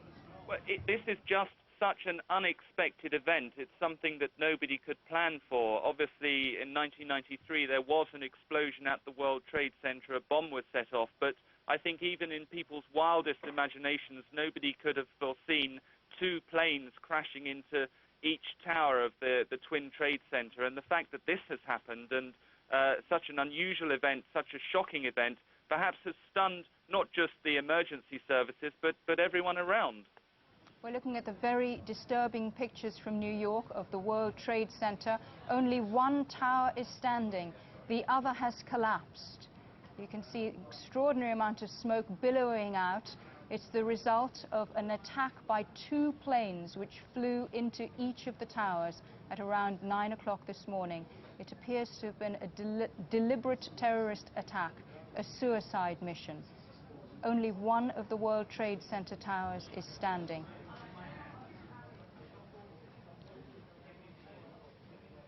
In Washington, we've also seen an attack on the Pentagon, or close to the Pentagon, the U.S. Defense headquarters. The White House and the Capitol have been evacuated. These are apparent terrorist attacks. That's what the U.S. President George Bush said. And a U.S. official citing a transmission from the plane says one of the two planes that crashed into the World Trade Center was hijacked after takeoff from Boston. The Federal Aviation Authority has grounded all planes for the moment and closed all airports. All of the major road links into New York have also been closed, but we don't yet have any word on the extent of injuries or possible fatalities from the attacks. Stephen Speech is in Washington, and joins us now. Stephen, what news have you got? Well, the latest I have for you is the Associated Press news agency is saying that the plane that crashed here in Washington crashed into a helicopter launch pad near the Pentagon. So it seems, if that report is correct, that the Pentagon itself has not been hit, but there is a fire in the vicinity. The White House and other government buildings and, of course, the Pentagon have been evacuated, but certainly no reports of casualties here in Washington. We're looking at smoke billowing out of the World Trade Center. An hour ago, it was attacked by a plane, and then a second plane went into the other World Trade Center tower in New York. A short while ago, that tower collapsed onto the ground in huge puffs of smoke. There's been panic around at the World Trade Center. It was at a very busy time of day. These appear to have been terrorist attacks. A Palestinian organization, the DFLP, appeared to have said that it was responsible. That has now been denied.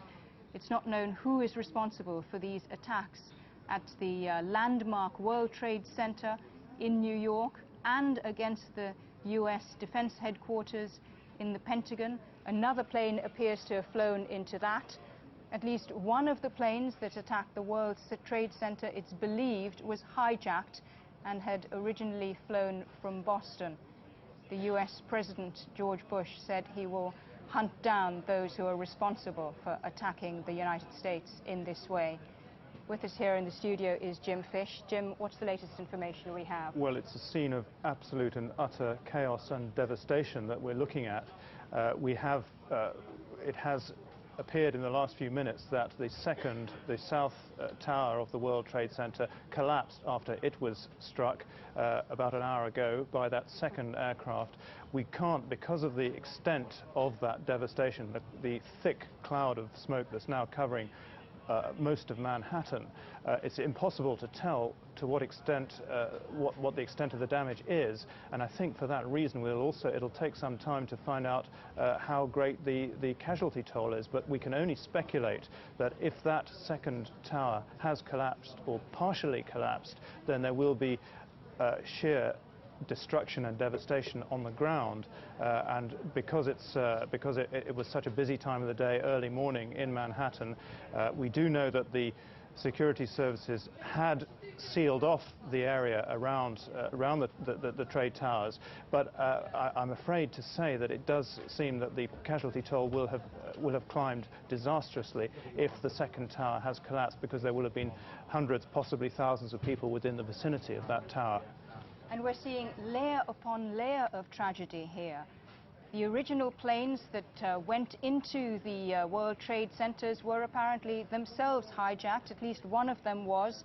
The latest news we've got is that it was an American Airlines plane, possibly with a number of passengers on it, which went straight into the top of the World Trade Center. Then we're seeing the World Trade Center on fire at a very busy time of the morning, full of office workers. One of the blocks collapsed. We don't know to what extent it was successfully evacuated before it happened. So scenes of extraordinary carnage and scenes of extraordinary destruction in New York at the World Trade Center, one of the landmarks of the Manhattan skyline. Over in Washington, another attack, this time against the US government itself. We've got pictures from the Pentagon. Close by to the Pentagon, another plane, possibly also hijacked, went into or near the Pentagon. Smoke billowing from there. The fires appear to be out of control. We don't yet know whether there have been any casualties. One can only imagine. The word from Washington is that the White House, the Pentagon, and all government offices have been evacuated.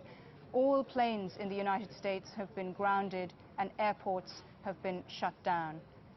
The United States has really gone into emergency mode now, hasn't it, Jim? Yes, and the extraordinary thing is that because of the extent of these attacks, these disasters, I think there's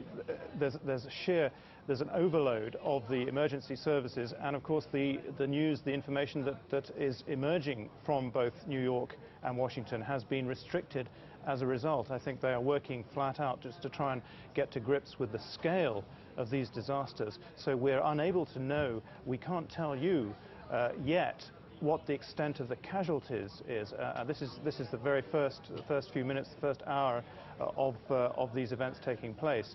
But it's impossible to say at the moment how the emergency services are dealing with these twin strikes. It seems that the New York World Trade Center attack has now been complicated by the collapse or partial collapse of one of those towers.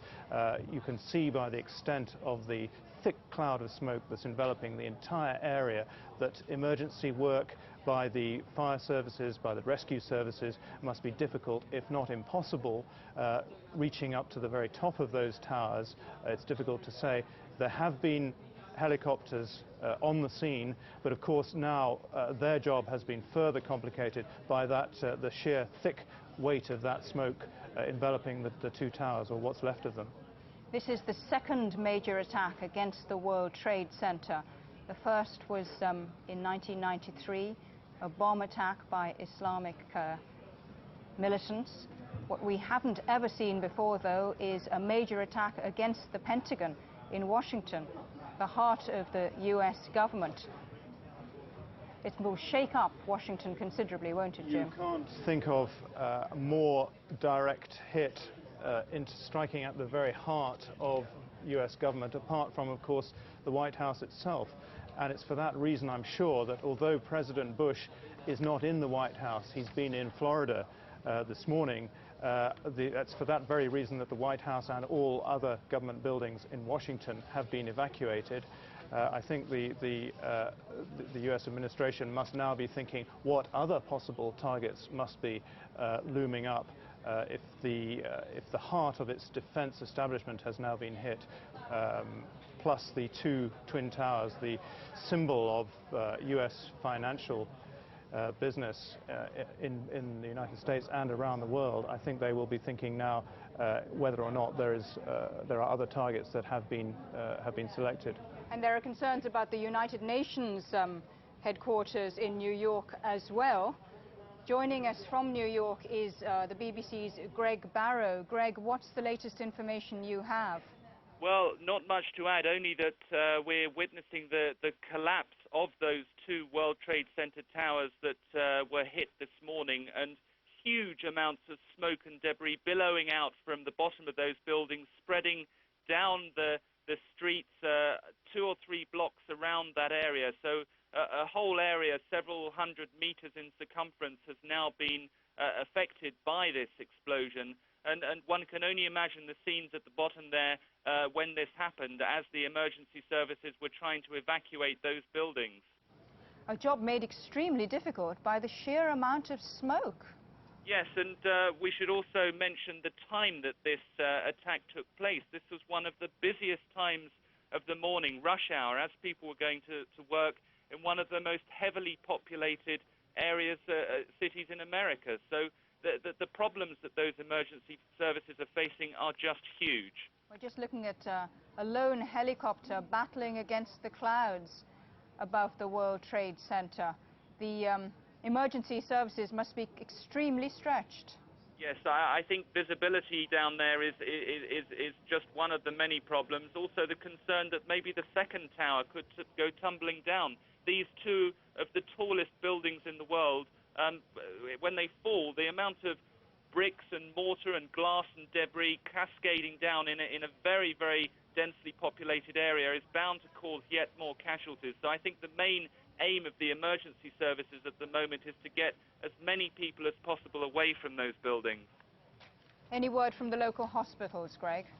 Not yet. I think that they will just be sort of completely overburdened with the immediate injuries. I think one of the greatest difficulties is getting people through the traffic and through the streets and to those emergency services as quickly as possible. I think you can probably see the huge crowds of people in that area, which will only impede efforts to get the injured to hospital. The picture in New York there. There's also been an attack in Washington. We've got reports that there's been a second attack at the Pentagon earlier. These pictures are from New York, I believe. We saw earlier that one of the towers of the World Trade Center had collapsed. There are considerable fears about whether the second tower will be able to stand up for much longer, and that is, of course, hampering the efforts of the rescue services. About 9 o'clock this morning, we saw 2 planes going straight into the World Trade Center, and you can see the picture there, smoke still billowing, the fire's completely out of control. It's making the job of the rescue services extremely difficult. We've seen a few helicopters trying to get to the scene, but visibility must be extremely difficult for them. Jim Fish is with me here. Jim, we're not getting very much information at the moment as to injuries, as to the number of people that may have been caught up in this terrible, terrible accident, this terrible incident. It's difficult enough for the emergency services to actually gain access to the sites of these terrible events. Particularly in New York, the pictures we're looking at, you can see now the thick pall of smoke that's enveloping the scene. One of the other problems there, of course, is that these fumes will be extremely toxic. That'll mean that only people with proper breathing apparatus will be able to get anywhere near the rescue work. I think that's probably going to be restricting work as well. We've got an eyewitness here telling us about the scene there at the World Trade Center in New York. It's complete mayhem, but everybody, few people took charge and they kept calm and kept moving people down. So thank God. Halwani Tariq. Thank you very much. Thank you. Good luck. A warning to the US, that eyewitness said. You can see people looking up to the skies in disbelief in the United States, in New York. The World Trade Center there almost entirely obliterated by smoke. Only one tower is still standing. The other has been brought down by an astonishing suicide bomb attack. Twin suicide missions by 2 planes, one of which at least appears to have been a hijacked United Airways 737. You can see the skyline over New York is just a mass of cloud.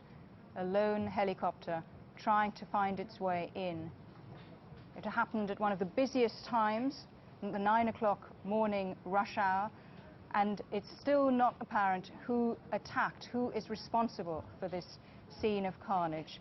Over in Washington, there were scenes at the Pentagon, similar scenes, smoke billowing out because the Pentagon, the US Defense Headquarters, was also under attack.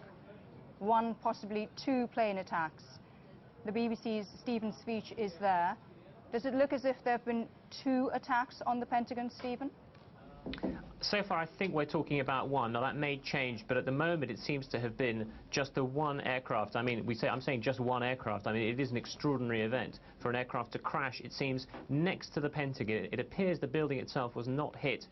The reports we're getting is that there was a huge explosion which threw people off their feet inside the Pentagon. That's according to US officials and eyewitnesses. And they're talking about an airliner, so we're talking about a large vehicle, a large plane crashing near the Pentagon, it seems just by a helicopter launch pad. And the one reporter who happened to be inside the building at the time, she's been quoted as saying that she was thrown to the ground by the force of the blast. Just coming up now. There are the press agents and everybody else that went the other way as everybody else went this way. When you saw this collapse taking place, could you see if there were a lot of people on the ground near the building as it was happening? No, I was further north than you were, but I was dead looking at 6th Avenue, the view you see of both towers as you come down 6th Avenue. Right. So, and most of this fallout stops about there. An eyewitness to the World Trade Center attack, an extremely audacious terrorist attack against the World Trade Centers in New York. Jim Fish, the BBC's Jim Fish, has the latest information. We are now getting more information about what may have happened, may have led up to these incidents, these attacks. General Richard Myers, who's the Vice Chairman of the US Joint Chiefs of Staff, has been reported by one of the news agencies, Associated Press, as saying that one hijacked plane was known about by officials heading from the New York area to Washington. Of course, they wouldn't have had time if that was the aircraft that hit close to the Pentagon. They obviously didn't have time to give out an alert. The other two aircraft, it's possible we have one unnamed US official saying that one was hijacked after takeoff from Boston, and a third was hijacked from Newark, New Jersey. Let's just listen to what this eyewitness in New York is saying. And we looked out at it, and all of a sudden, boom, it seemed like it wasn't even real. And we came running over here closer to the place, and all of a sudden we saw the other explosion. I don't know. You know, that's all I saw. I saw a couple of people jumping out of the other building. I've seen 2 or 3 people jump out of the building.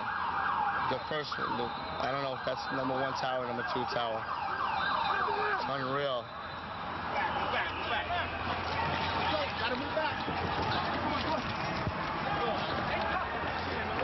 Panic on the streets of New York. There are people running away from the vicinity of the World Trade Center, where earlier 2 planes slammed into the sides of the twin towers of the World Trade Center. They're clearly being sent as far away as possible.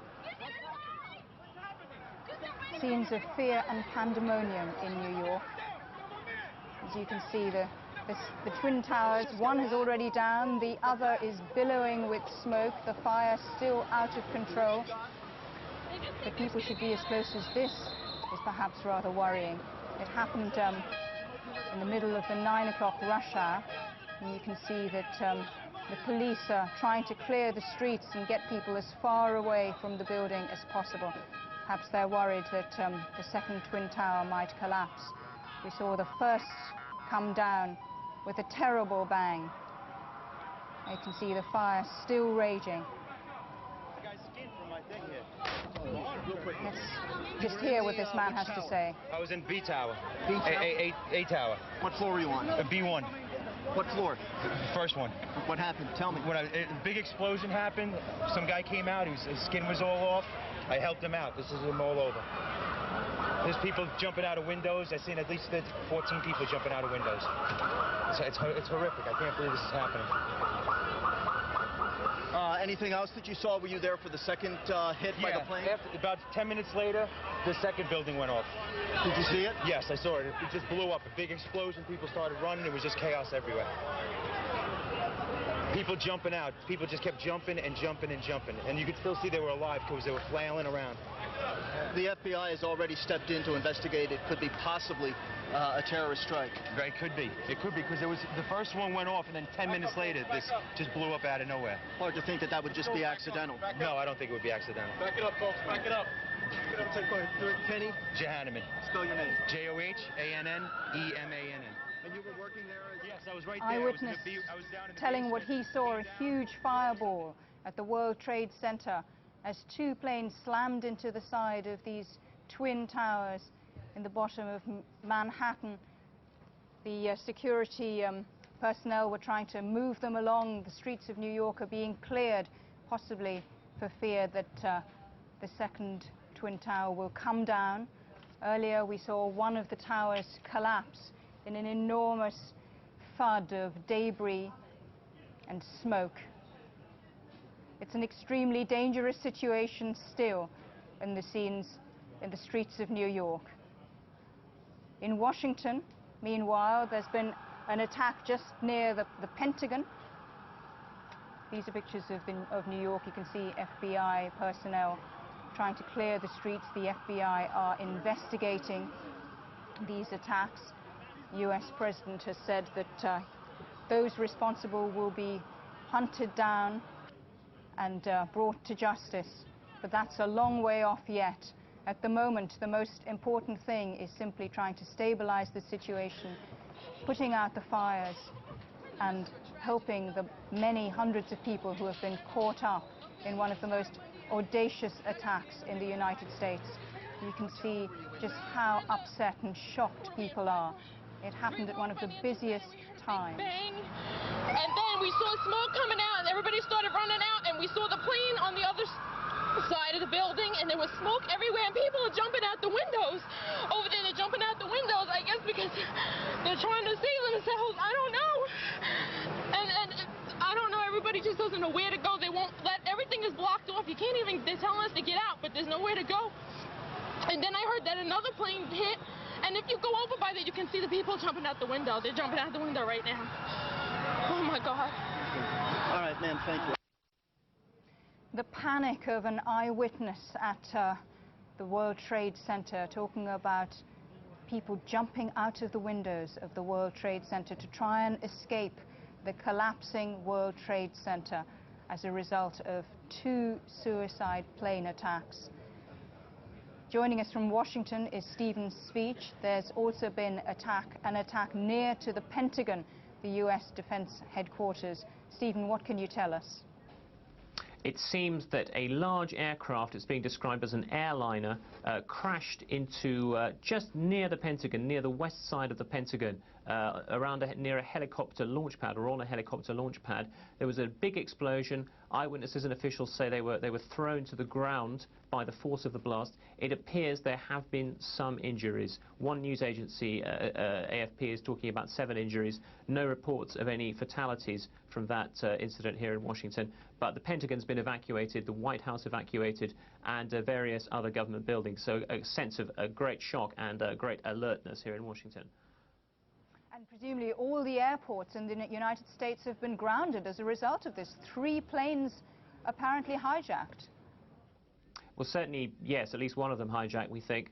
And yes, commercial flights have been completely suspended throughout the country. We're also getting reports that Virgin Atlantic have cancelled their flights actually into the country. So it seems that international flights may also be affected. I mean, it's hard to overstate the magnitude of this, both in terms of the terrible tragedy in New York, and also just in terms of the symbolic power of these attacks on such prominent targets by some very, very determined people. Stephen Speech in Washington. So at least one of the planes that went into the World Trade Center appears to have been hijacked. We don't really know much about the other 2. There's been an attack on the other World Trade Center and also the Pentagon, near to the Pentagon in Washington, the defense headquarters. Who is responsible? That is still unclear. The Democratic Front for the Liberation of Palestine have denied being behind the attack. The DFLP has no relation to this accident or this incident. We have always been against terroristic actions. against civilian targets, and especially outside the occupied territories. But in spite of that, we deny our responsibility, but we call upon the American administration to review their attitude and their policy towards the Palestinian question, because this policy arouses the anger and the hatred of our people and of all Arab and Islamic peoples, and it's liable actually to harm the interests of the United States in our region, and therefore it has to be reviewed. Denial from the Palestinian group, the DFLP, that it was responsible for attacking the World Trade Center. We've also got reports coming through that a car bomb has exploded outside the State Department in Washington. That's according to senior law enforcement officials. Let me just remind you, there have been several attacks on the nerve centers of the US administration. We're looking at pictures from New York of the World Trade Center, which at 9 a.m. this morning came under attack by 2 planes. You can see the fire engines there trying to put out the fire. It's been raging for over an hour at the moment, and still no sign of it coming under control. The first plane went in at about 9 o'clock. A short while later, another aircraft appears to have crashed near the Pentagon in Washington. The White House and Capitol in Washington have been evacuated. These are apparently terrorist attacks. That's what the US President George Bush called them. A US official, citing a transmission from one of the planes, said that the first plane that crashed into the World Trade Center was hijacked after takeoff from Boston. The Federal Aviation Authority has grounded all planes for the moment and closed all airports. All the major road links into New York have also been closed. We have no word yet at the moment on the extent of injuries from the attacks. This report from Mike Wooldridge.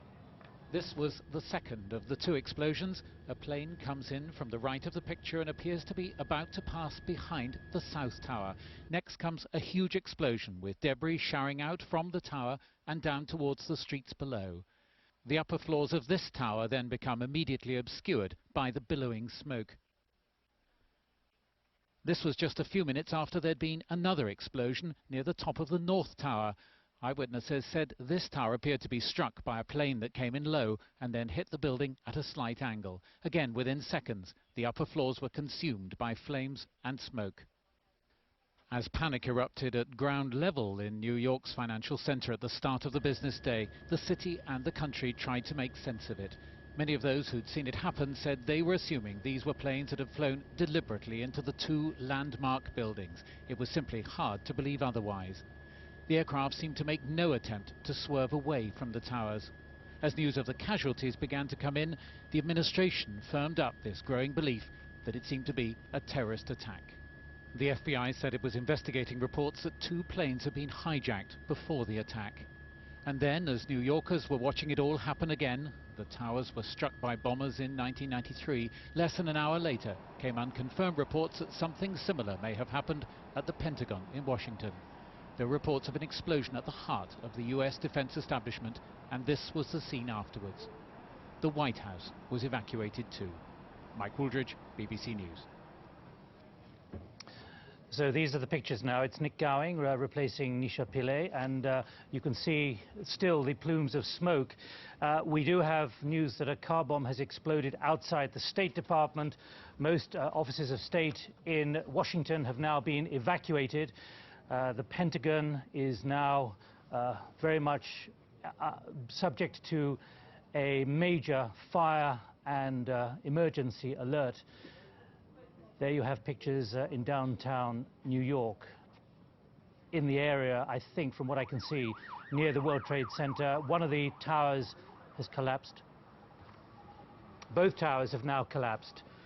We gather this is within about an hour and a half of the towers being hit by a hijacked plane, which has been confirmed as an American Airlines plane, which had set off from Boston bound for Los Angeles. American Airlines 11 according to authorities in Boston. The Federal Aviation Administration has now grounded all planes right across the United States, fearful of what might happen next and what other intentions those who've coordinated this attack might have.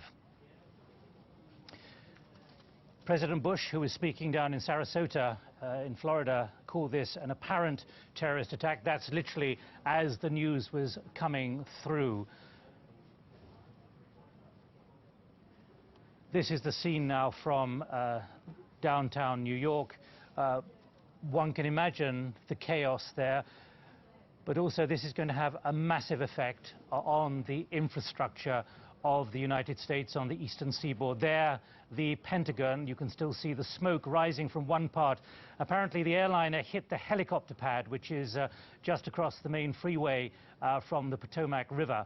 Eyewitnesses saw the tail of the plane go into that helicopter pad, which is just outside one of many doors in the Pentagon, which of course is the Defense Department. That is only one small part of the Pentagon, because below ground, if my memory serves me correct, there are at least 7 floors. This was built expecting some kind of nuclear attack one day, and that's where the most heavily defended and protected parts of the Pentagon are, well down deep into the bowels of Virginia there, across the river. Here we have the center of New York. Not only the World Trade Center, but reports saying the UN headquarters has been evacuated, with people being ushered down into the basement of the UN headquarters, which is a little bit uptown from the World Trade Center, which is right down on the southern tip of Manhattan. Well, let's go to another witness of the World Trade Center attack, and he said he saw people jumping from the building. And we looked out at it, all of a sudden, boom, it seemed like it wasn't even real. And we came running over here closer to the place, and all of a sudden we saw the other explosion. I don't know. You know, that's all I saw. I saw a couple of people jumping out of the other building. I've seen 2 or 3 people jump out of the building. The first one, I don't know if that's number 1 tower, number 2 tower. It's unreal. Downtown New York there, and there the scene across Manhattan. A scene where, in normal times, you'd expect to see at least 2 towers of the World Trade Center. They have now both collapsed following the hijack of at least 1 aircraft, which was flown directly into one of the towers. That collapsed about 40 minutes ago. The second one collapsed a few minutes ago. There's the shot of the southern tip of Manhattan. Over to Washington to Stephen Sveach. Stephen, what do you have? Well, the latest is that in addition to the attack on the Pentagon, the fire there, the airliner crashing into the helicopter launch pad, there has been a car bomb outside the State Department, the headquarters of US foreign policy. The building's been evacuated. We don't have reports of any casualties. President Bush, who has been in Florida this week, is heading back to Washington. And we also have, this is quoting the CBS television network, this is to give some idea of potentially the scale of the tragedy in New York. CBS are saying that of the 2 planes that crashed into the World Trade Center, one was from Boston, the other was from Dallas, and it's possible that on board there may have been 150 people. Now, what is the scene in Washington at the moment? Can you see out across to the smoke across the Potomac and the level of smoke which is coming from there? It's difficult for me here in the studio to see that, but I think a sense of great shock here in Washington. So far it seems that in terms of casualties, we don't have anything like the sort of tragedy that's unfolding in New York. But in terms of the explosion that went off at the Pentagon, knocked people to the ground, car bomb at the State Department, I think a lot of government buildings, if not all of them, have been evacuated. Certainly the Capitol, the Congress building up on the Hill, the State Department, the White House, the Pentagon, the Treasury, all those seem to have been evacuated. And I wouldn't be surprised if all the other government buildings have been evacuated too. Now, Stephen, in recent years, certainly the Secret Service, the FBI, and all the intelligence agencies have insisted that there be much better protection from ground attacks, certainly, against those who might wish to drive or try to drive up to the White House, Congress, or whatever. But clearly this is not enough in this kind of situation. Well, we know that the United States, some people would say that they're obsessed with security here, but clearly, however far you take security precautions, one has to ask the question, is it ever going to be enough? We know that President Bush wants to defend the United States from attack by missiles with his missile defense program. Some people think that's possible, others think it isn't. But when you have people who are absolutely determined to carry out these attacks, determined, it seems, to lose their own lives in the process, it really does make us ask the question, how far is it possible to avoid incidents like this? Planes can fly at low altitudes, they can avoid detection by radar. We had the incident 20 years ago, this is going back some way in time, where a young German pilot flew into Moscow, into Red Square, after flying right through Soviet air defenses. And it seems that even today it's still quite possible for that sort of thing to happen. So of course we're going to have people raising the issue of greater security here. But as I say, we have to ask the question, is that possible to really totally protect these buildings? Now, for those of you who are just joining BBC World at this point and wondering if you're watching an unreal scene, this is real scene from downtown New York, shortly after this plane crashed into the World Trade Center.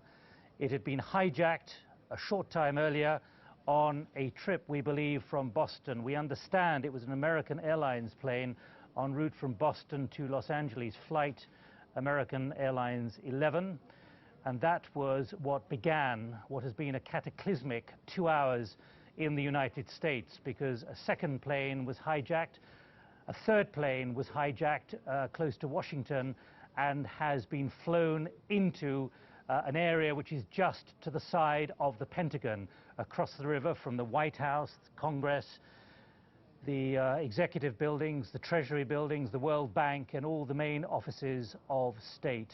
That a reminder of the terrible incident which began this trigger, this timetable of dreadful events across the east coast of America.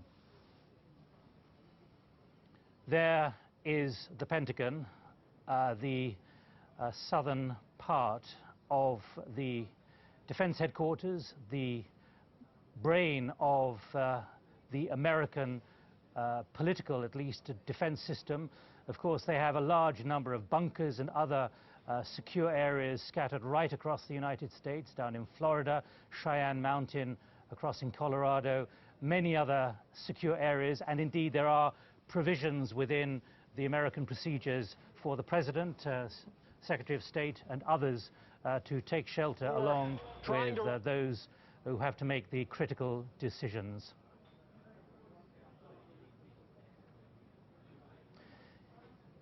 Here the scene on the ground in New York, and not that I'm there, but it does look as if you can see, you can get a sense of the enormous amounts of dust and debris and everything else which have been blown and literally across in a typhoon from the bottom of the World Trade Center after first the first tower, then the second tower collapsed at the bottom of Manhattan.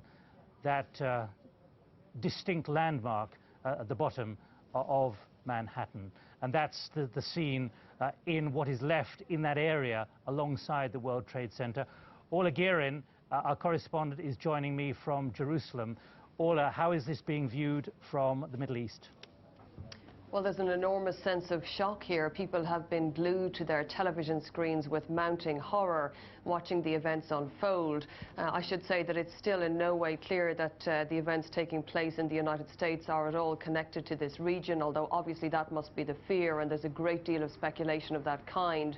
We did earlier on have one anonymous claim of responsibility that was made to a television station in Abu Dhabi, and a caller claiming to represent a radical Palestinian faction, the Democratic Front for the Liberation of Palestine, claimed that they had carried out the hijackings and they had attacked the World Trade Center. Now, I should stress that since then, official spokesmen for that organization have been at pains to say that they were not involved. They issued statement saying that they were against hijacking planes and against endangering the lives of civilians who were not connected to the struggle here in this region. We have been receiving reports in the last 10 minutes or so of celebrations taking place in Palestinian refugee camps in Lebanon.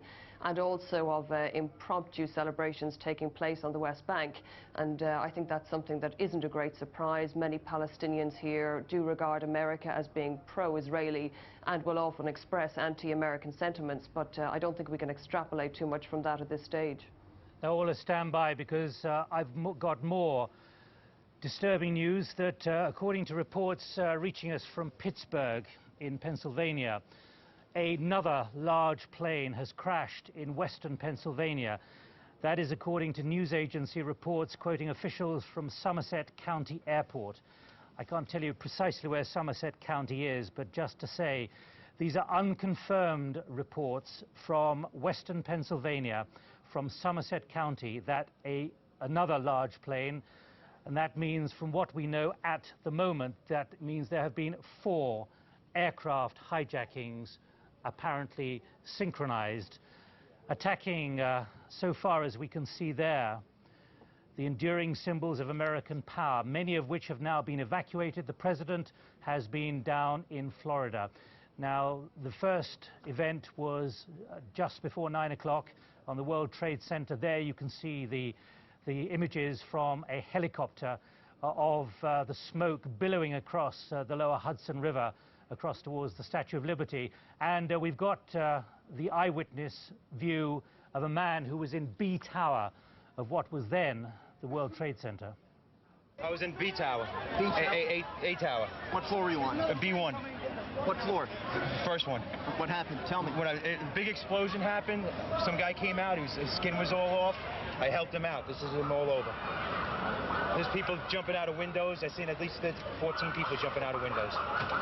It's horrific. I can't believe this is happening. Anything else that you saw? Were you there for the second hit by the plane? About 10 minutes later, the second building went off. Did you see it? Yes, I saw it. It just blew up. A big explosion. People started running. It was just chaos everywhere. People jumping out. People just kept jumping and jumping and jumping. And you could still see they were alive because they were flailing around. The FBI has already stepped in to investigate. It could be possibly a terrorist strike. It could be. It could be, because the first one went off, and then 10 minutes later, this just blew up out of nowhere. Hard to think that would just be accidental. No, I don't think it would be accidental. Back it up, folks. Well, there you've got a glimpse in the background of what was then one of the towers of the World Trade Center. Both the main towers have now collapsed less than 2 hours after an aircraft which had been hijacked from Boston was flown directly into one of the towers. Jane Stanley in New York. Hello, Nick. Yes, Jane. Tell us what you have, where you are at the moment in New York City. It's complete and utter chaos, panic and terror. People cannot believe that this has happened. They watched the initial events unfold even less than 2 hours ago, and now one of the enduring symbols of New York is no more. The 2 towers of the World Trade Center have collapsed. People are desperately trying to find their family members, but the telephones largely don't work. All cellular phones are knocked out. There were 50,000 people working in the World Trade Center. Many of them, the majority of them, had arrived at work this morning, and people are unaware of many of their whereabouts. Now, Jane, let's just put this into, it's terrible enough at the moment, let's put it into even worse perspective. What we're talking about there is essentially the scenes we're seeing at the moment covering the whole of the Wall Street area and beyond. And much of American business orientates around this whole area, into which the rubble of the World Trade Center has now collapsed, along with telecommunications and who knows what else. Indeed, and you can imagine some of that rubble falling even at the first impact and the second impact on the trade towers just before 9 o'clock in the morning New York time, and a very busy time. A lot of people already in their offices in that area, and the streets packed with people. You can barely get down those streets on a busy day, and the rubble was falling 110 floors, and people were falling as well, as they were desperately, some people trying to jump out of the windows of the World Trade Center as as it was on fire. Now those buildings are no more. New York's famous skyline doesn't look the same. I don't think New York feels the same place. People are incredibly frightened of what might happen next. They're hearing stories from Washington, of course, where there's been the attack on the Pentagon. Now we're hearing of a car bomb at the State Department. They're asking what next. And people want to go. They want to get out of this city. All the bridges and tunnels to Manhattan are closed. The airports are closed. There's a feeling of America almost under siege here. Ordinary people just don't know what to do. It's almost as if someone had written a film script and no one would ever have believed it before. You couldn't have put it better, actually, Nick, because when I first saw this first thing this morning, I couldn't believe it, and I couldn't believe anything so horrific and so astonishing as a sight to be seen. And then, of course, this whole series of events has just unfolded more and more. Clearly, a very well-planned, very well-coordinated attack.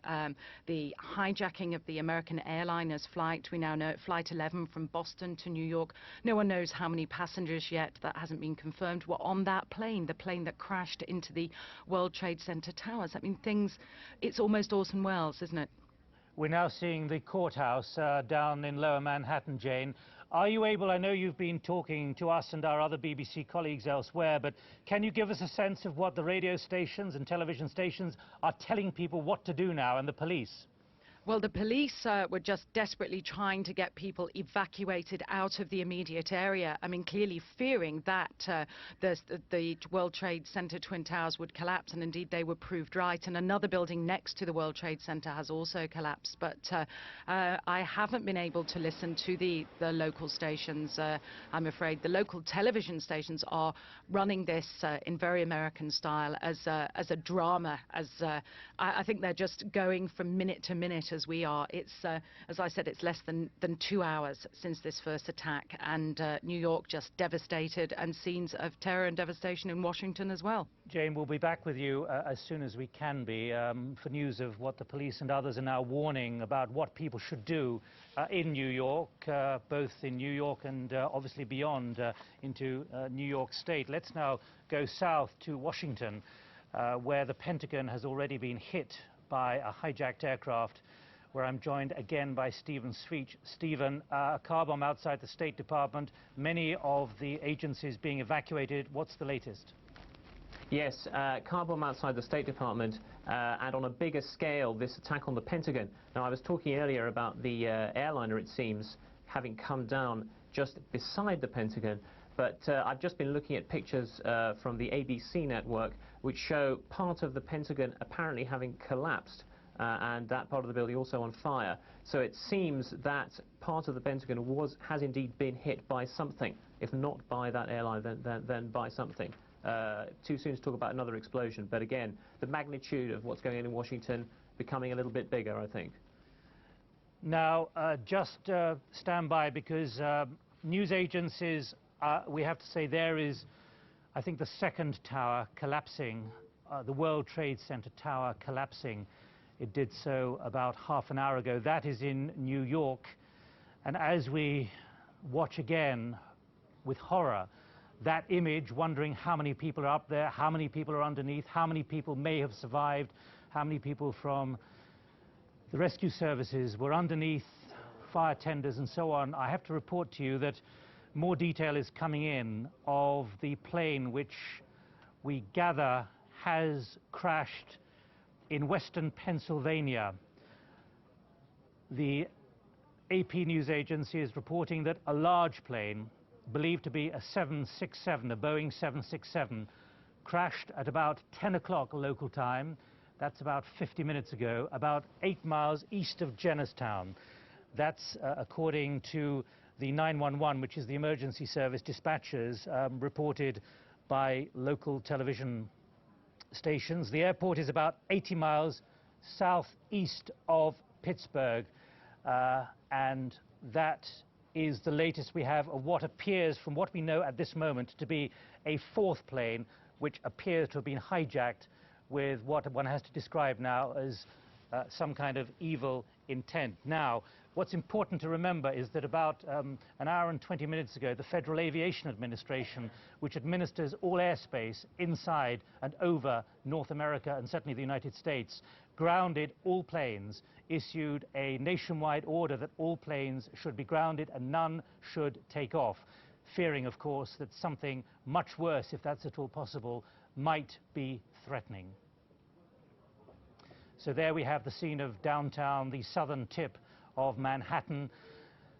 On the left, well, now you can see the human cost for anyone, whether you're a civilian who tried to get to work or someone from the emergency services. These images coming in, and we switch immediately from New York to the Pentagon, where we've just heard from Stephen that part of the Pentagon, that above ground, was demolished, has been demolished, has collapsed. Just for those of you joining us, wondering if you're watching an unreal scene or a film, this is actually reality in Washington. There, the image of the Pentagon, the Defense Department, across the river from the White House. That's the image on the left. And on the right, although we're jumping around, just let me finish what was happening in the Pentagon. A large plane apparently hit the helicopter. There we have it, the helicopter pad, which is just outside, located outside the Pentagon, the five-sided building that is the nerve center of the American defense establishment and the enormous assets of the American superpower. Just to confirm, this, as far as we know, was the third plane which was hijacked and was then flown directly in to the Pentagon. The second and first planes were involved in incidents around the World Trade Center. One of them was hijacked, and the image showed the plane, an American Airlines plane, en route from Boston to Los Angeles, American Airlines 11, flying through the World Trade Center. There is that appalling, horrifying image. The kind of thing we only thought up to now was probably in the imagination of film directors. But this is, I have to underline, reality.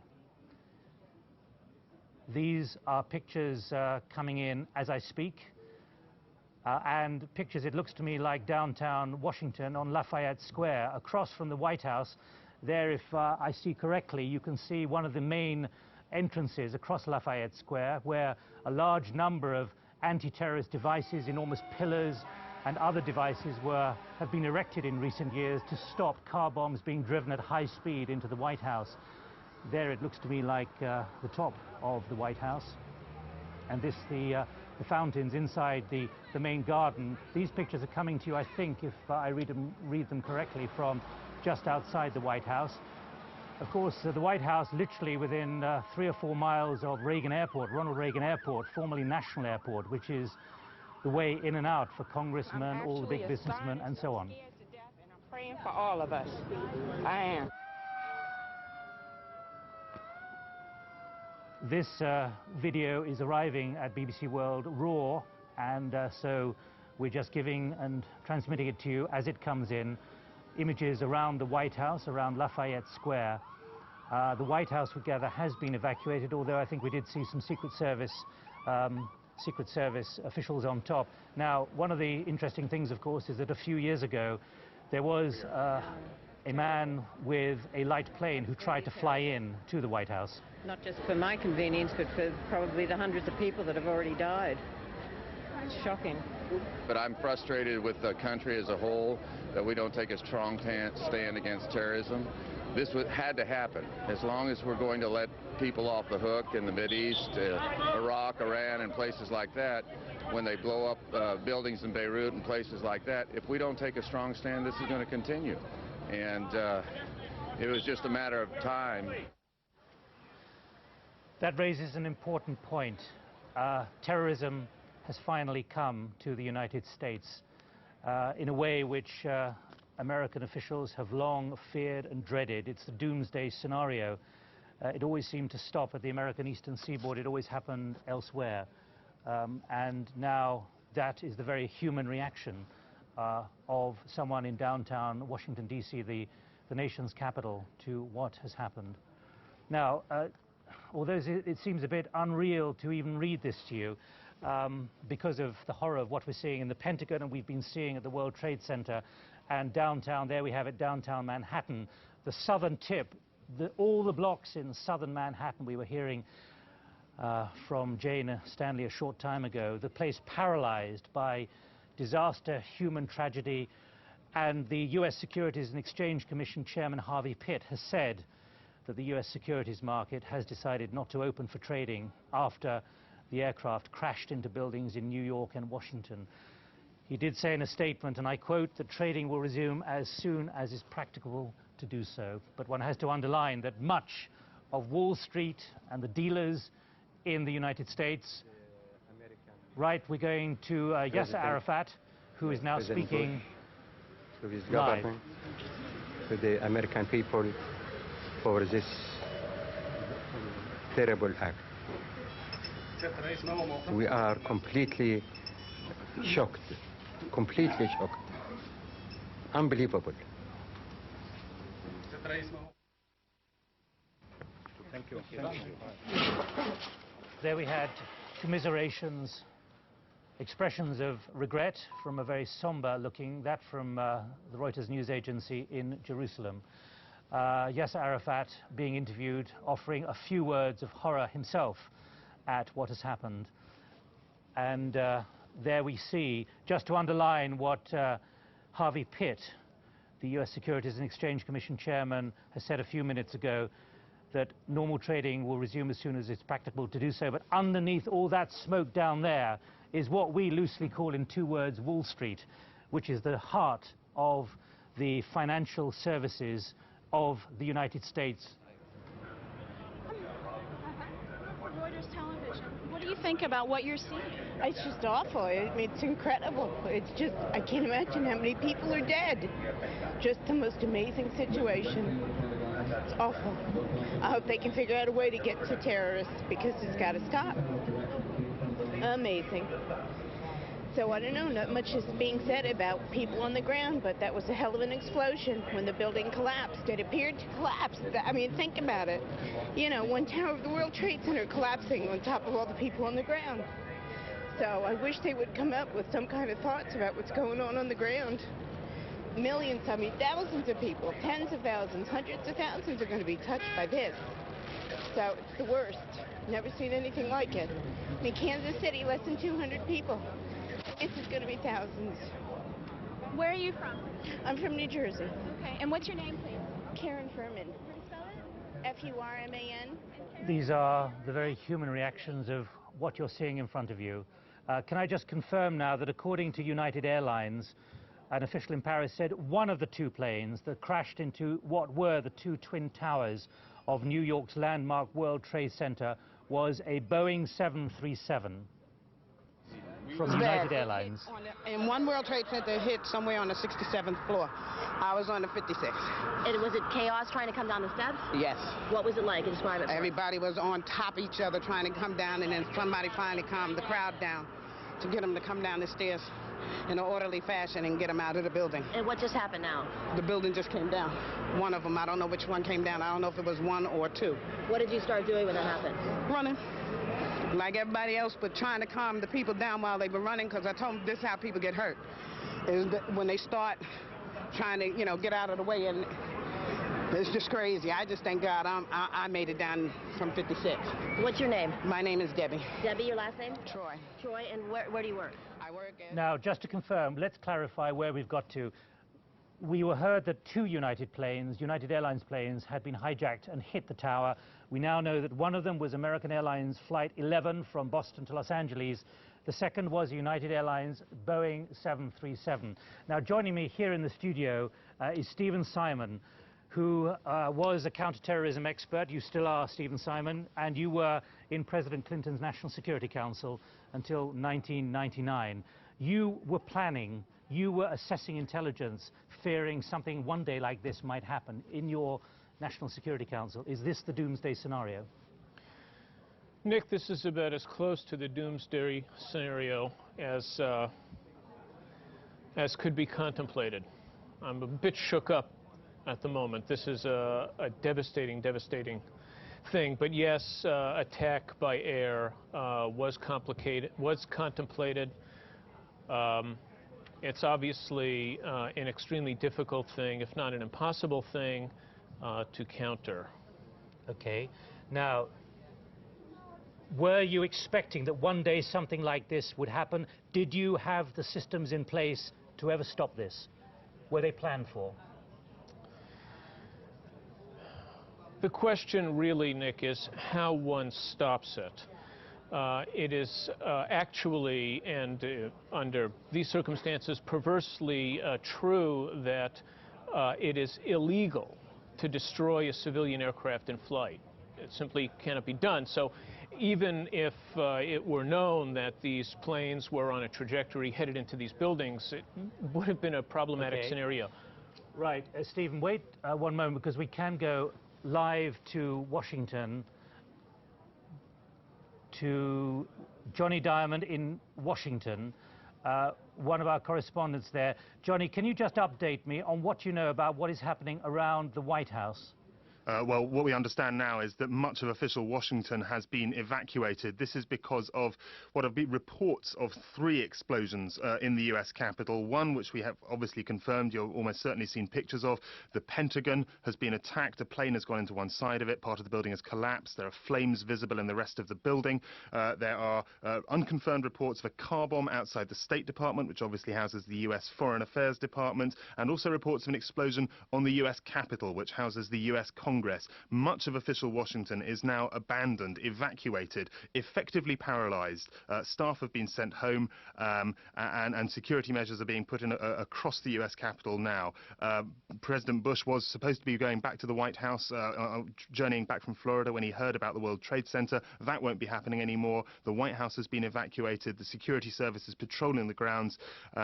We also hear, as you've probably heard, that all flights have been grounded within the United States. Having said that, there are reports, and I can stress there are all kinds of reports now going around, that a second plane is apparently heading for Washington. Completely unconfirmed report, but one which, as you can imagine, is most unhappy news for the authorities struggling to control the situation here in the nation's capital. Right. Thank you very much, Johnny. And just to underline, Stephen Simon, who worked in the National Security Council on this very issue, said there is no ability to actually shoot down a civilian aircraft.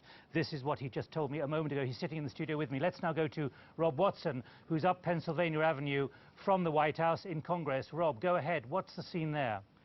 Well, scenes of complete chaos, really, and total gridlock, because, as Johnny Diamond was saying, all the federal buildings have been evacuated. That includes Capitol Hill, it includes all the government buildings, and of course people have just been turfed out onto the streets. Add to that, of course, all the emergency vehicles headed in all directions here in Washington, some to the Pentagon, some here to where I am, just near Capitol Hill, and I think you get some sense of the scene. I think also the streets are packed with people, everybody, of course, talking about what has happened. They seem stunned by this attack on America's capital and the attack just up the road in New York City. People just not knowing what to make of it. Is there provision in Congress for this kind of evacuation at high speed, for something like this? Well, it seemed to work pretty effectively, because I was standing just outside Congress when I heard a very loud explosion. Within minutes, the Capitol seemed to be completely evacuated. I spoke to a number of people who worked for Congress. They were streaming out in quite an orderly way, although of course looking rather shocked at what they'd seen and at what they'd heard. But I think the evacuation was pretty efficient. Right, Rob Watson, thanks for joining us from Congress. Now, Stephen Simon is still with me, formerly in the National Security Council until 1999, dealing with this single issue of counterterrorism for President Clinton. What kind of provisions are in place in central Washington for this kind of event, Stephen Simon? There are extensive provisions for evacuating official Washington. The targets, the chief targets, which are among those that have been attacked in this assault, are fairly hard targets. There is essentially no way to... You mean physically hard targets? Physically hard targets, yes. Which is to say they're difficult to attack. The White House is within an 18-acre compound. But here we're seeing the Pentagon there, smoke rising, part of the building's destroyed. How much of the Pentagon is being destroyed here? How much is below ground? Well, it seems to me it would be quite difficult to get very close to the Pentagon with a vehicle. It must have been an airplane. This was a plane. This was a plane which flew into the helicopter pad. Probably a jumbo, we're told, or a large aircraft. Well, it would have caused significant damage, but bear in mind that the Pentagon is made out of cast concrete, which would be fairly resistant to an explosion, but there is a lot of glass. And how much deeper does that go, the Pentagon? I mean, there's, what, 6 or 7 floors, aren't there, below ground? No, the Pentagon has a couple of basement floors. It doesn't go terribly deep underground. The sensitive facilities are all underground, of course, and I would think would be resistant to attack. But tell me about the White House, the executive buildings around it, Lafayette Square, the Treasury Building, Congress. Well, these are buildings that are fairly close together. They're large buildings. The White House itself, as I was saying, is in an 18-acre compound. It's in the center of it. Senior officials who were there, including the vice president, who I understand were there, would have been evacuated immediately into an underground vault, which is completely self-sustaining for a long period of time, and it's quite secure. The facility would have been locked down. The Secret Service counter-assault teams would have been activated. It would have been very, very difficult for anybody to follow up an attack by airplane with some kind of ground assault. But an attack by airplane is definitely possible, and there was one, if you recall. I do indeed. It must have been 6 years ago or thereabouts, a small private plane. And the air defenses and the radar were found to be wanting, and people on duty were not as vigilant as they should have been. Well, actually, in all honesty, I don't recall who was at fault. I do know that it's very difficult to do something about an airplane once it gets close. Again, an airplane can't really be shot down. Just can't do it. Are you saying there are legal instruments in the United States which forbid any commercial civilian aircraft to be shot down? Yes. And, despite all the films which suggest it could happen. Yes. Well, yeah, official Washington pays close attention to those films. They're quite dramatic. Back in '96, in the Olympics, there was a good deal of concern that the Olympic area would have been the subject of an airplane attack. And at that time, security officials reviewed all the regulations and laws quite carefully, and were dissuaded at the end of the day from any idea that it would be possible actually to shoot down an aircraft that, for example, was en route to an Olympic facility with the purpose of bombing it or crashing into it. Right. Stand by, Stephen, for one moment. There have been a series of attacks on the nerve centers of the U.S. administration. 2 planes, civilian aircraft, passenger aircraft, have crashed into the Twin Towers of the World Trade Center in New York. And then a short while later, another aircraft appears to have crashed near the Pentagon in Washington. Both of the 110-story World Trade Center towers have collapsed. Tens of thousands of people work in those buildings. It was the rush hour in the morning. There was also a plane crash of what is believed to be a Boeing 767 near a town about 80 kilometers southeast of Pittsburgh. Well, in many government buildings across the United States, including the White House and Capitol, all staff have now been evacuated. The Federal Aviation Authority has grounded all planes for and closed all airports. There's no word yet on the extent of injuries and deaths in these attacks. Here's an update from Mike Woolridge. This was the second of the explosions. A plane comes in from the right of the picture and appears to be about to pass behind the South Tower. Next comes a huge explosion with debris showering out from the tower and down towards the streets below as the upper floors are immediately obscured by the billowing smoke.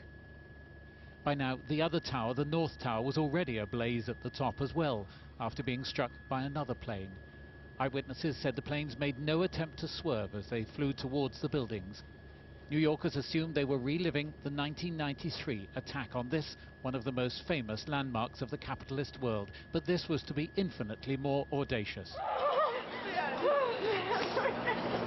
There was pandemonium and panic in the streets around the Trade Center. With good reason, as it turned out, for within the hour, one of the huge 110-story towers collapsed, and the surrounding area resembled a war zone. The first one we didn't see, but my coworker saw the plane hit number 2 World Trade, and we just saw people just falling, jumping out the window. So that's about it. We were looking at the fire from a distance, and then we saw a few bodies, people just flying out the window. I saw at least four bodies coming through the window. It's a sad day. But it seemed that with every passing minute there was news that heralded terrorist action on an even bigger scale. The reports of aircraft being hijacked, and then this, a plane crashing onto a helicopter landing pad close to the Pentagon in Washington, the heart of the US defense establishment. This was the scene afterwards. Later came reports of a car bomb outside the State Department. The White House was evacuated, and all planes across the country were grounded. But New York had not seen the last of the apocalyptic events there. The second of the World Trade Center towers collapsed, burying yet more of the city's financial district under rubble. It's still impossible to calculate the number of victims of these unbelievable, virtually simultaneous attacks. Mike Wooldridge, BBC News. President George W. Bush was in Florida, and he had this to say. Ladies and gentlemen, this is a difficult moment for America. I unfortunately will be going back to Washington after my remarks. Secretary of Rod Page and Lieutenant Governor will take the podium and discuss education. I do want to thank the folks here at Booker Elementary School for their hospitality. Today we've had a national tragedy. 2 airplanes have crashed into the World Trade Center in an apparent terrorist attack on our country. I have spoken to the Vice President, to the Governor of New York, to the Director of the FBI, and have ordered that the full resources of the federal government go to help the victims and their families, and to conduct a full-scale investigation to hunt down and to find those folks who committed this act. Terrorism against our nation will not stand. And now, if you join me in a moment of silence.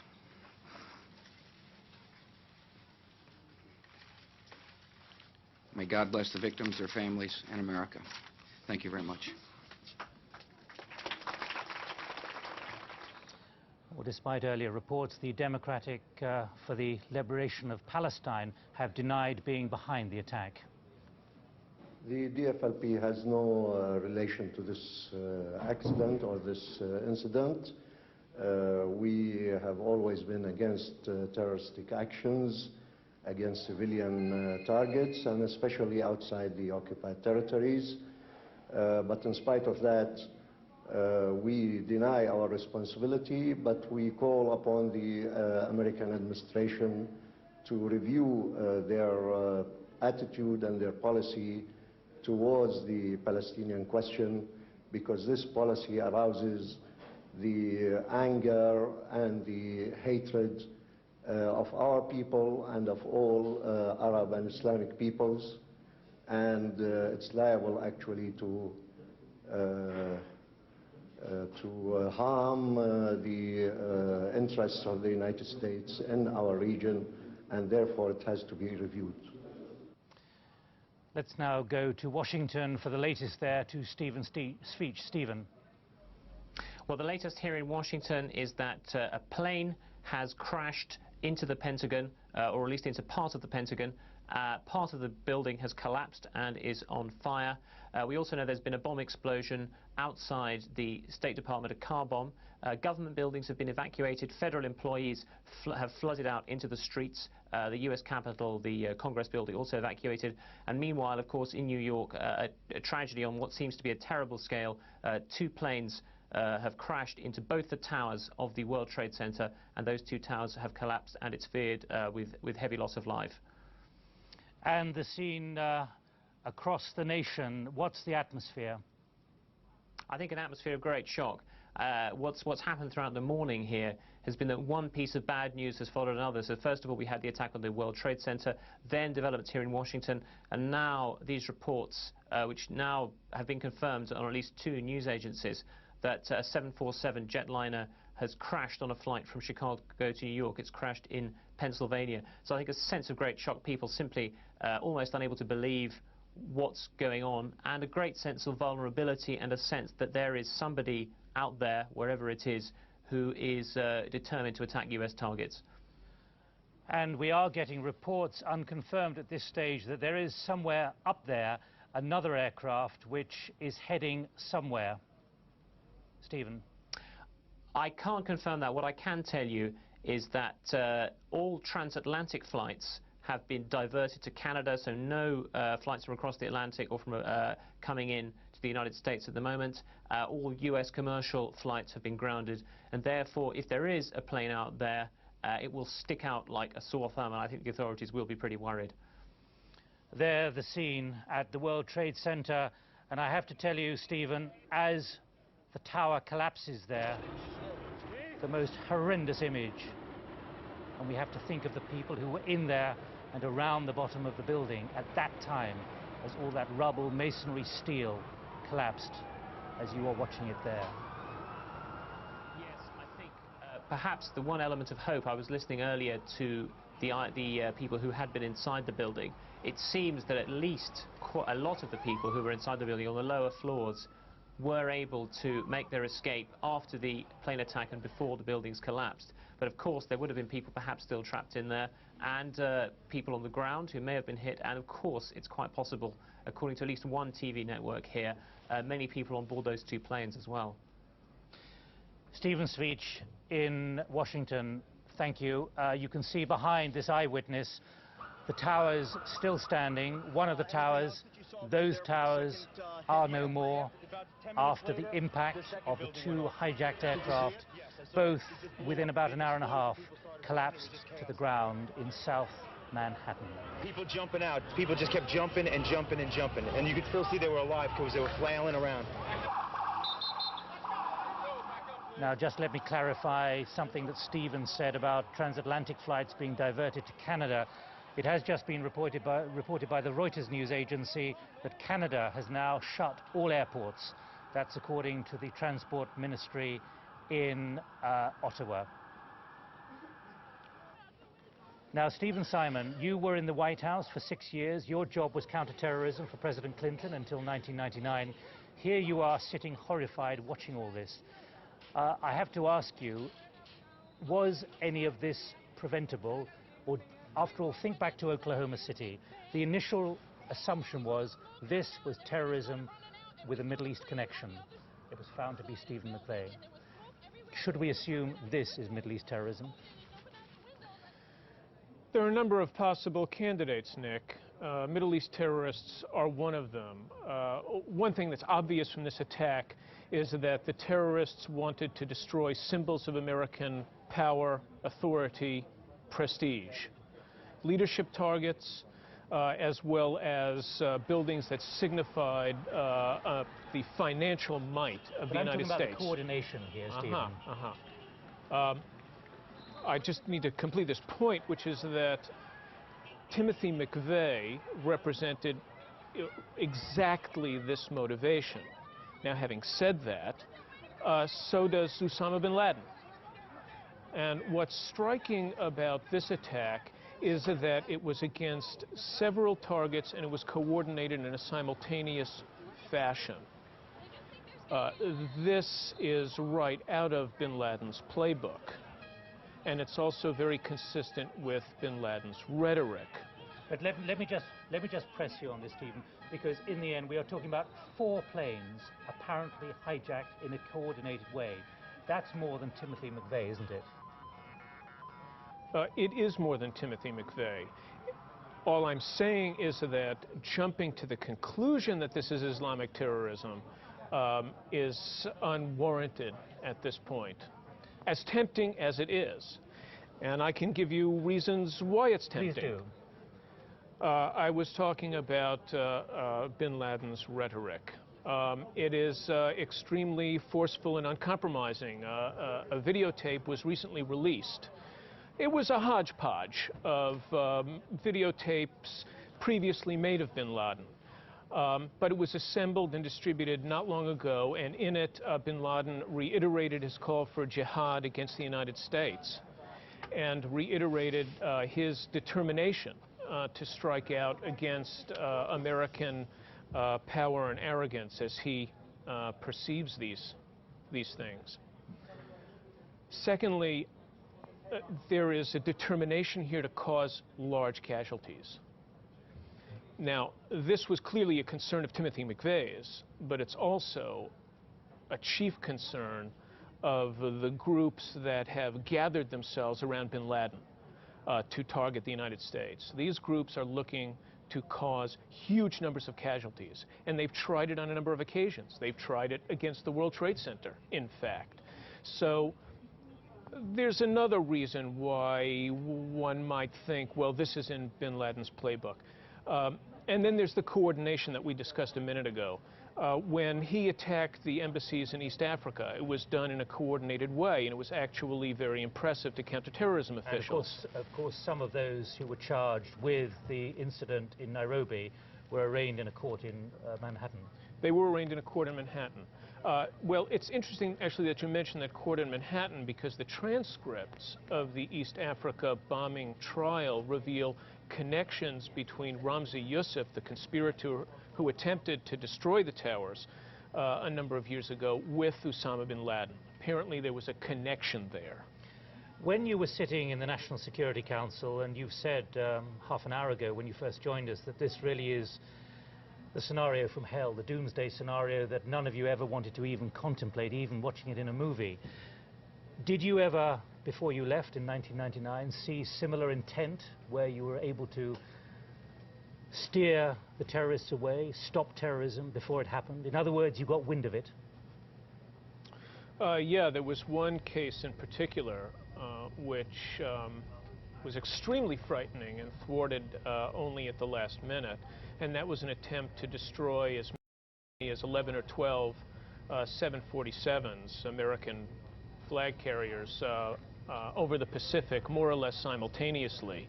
A plot dreamed up and almost brought to fruition by the very man who attempted to destroy the World Trade Center in 1994. And when was that? That was in '96. So this, you're saying, we have to speculate here, fits a pattern? Well, it does. I mean, if you look back at that plot to destroy the 747s, it was an attempt to cause as many as 4,000 casualties in different places, more or less simultaneously. So you had the coordination, the synchronization, and the attempt to generate mass casualties, and the attempt to destroy symbols of American power, and in this case, ubiquity, because American aircraft are all over the place. Here we're seeing Palestinian celebrations somewhere in the Middle East, a degree of joy. I think I heard you correctly, and just underline this if you can, Stephen. You did say an attempt to blow up 12 jumbo jets simultaneously in the Pacific in 1996. Yeah, that's correct. So we've had now incidents involving 4 hijacked aircraft. This does begin to fit a pattern. Yes, and again, in official Washington, there will, I am sure, be a reluctance to leap to the obvious conclusions. Nothing could be worse. If you start looking at the obvious suspects and miss the groups that might actually have been responsible. So I do not think that there will be a rush to judgment. Hopefully, evidence will emerge quickly on the basis of whatever knowledge can be gleaned about the actual hijackers. Now, you keep your contacts in Washington. You're still across this kind of thing.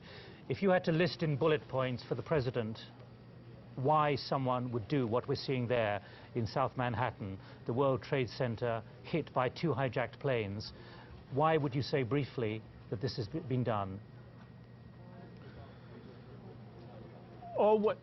In the real world, that would not be in a memo to the president right now, because nobody would want to put down on paper or go to the president with that sort of speculation. Well, why has this been done? What's the political advantage? You've raised a key point, Nick. The absence of a political advantage. This kind of attack is not part of some bargaining scenario. This kind of attack isn't staged to gain leverage or to press an opponent to make certain concessions, you know, around a negotiating table. There is no, strictly speaking, political motivation here. What we're seeing here is pretty much unrefined, profound hatred and desire to kill. Now, perhaps in a certain sense that's political, but more than likely the underlying motivation is religious in some way. Right, Stephen Simon, you've been listening to the voice of Stephen Simon, who until 1999 was President Clinton's advisor on counterterrorism in Washington in the National Security Council. And while you were speaking there, Stephen, American Airlines, the giant flag carrier in the United States, confirmed it has lost 2 aircraft with 156 people on board. We know 2 more aircraft have been involved. One was a United Airlines 737, and we believe a 4th airliner of undetermined identification has crashed 80 miles from Pittsburgh in southern Pennsylvania. Reports from the scene, from the 911 service and from the emergency services suggest it was a jumbo jet, although one other report did suggest it was a Boeing 767, which is smaller than a Boeing 747, which is the original name for a jumbo. Right, let me now go to the Middle East, to Orla Guerin in Jerusalem. Orla, it's now 2.5 hours since the first incident in southern New York. Can you tell me what the feeling is at the moment where you are?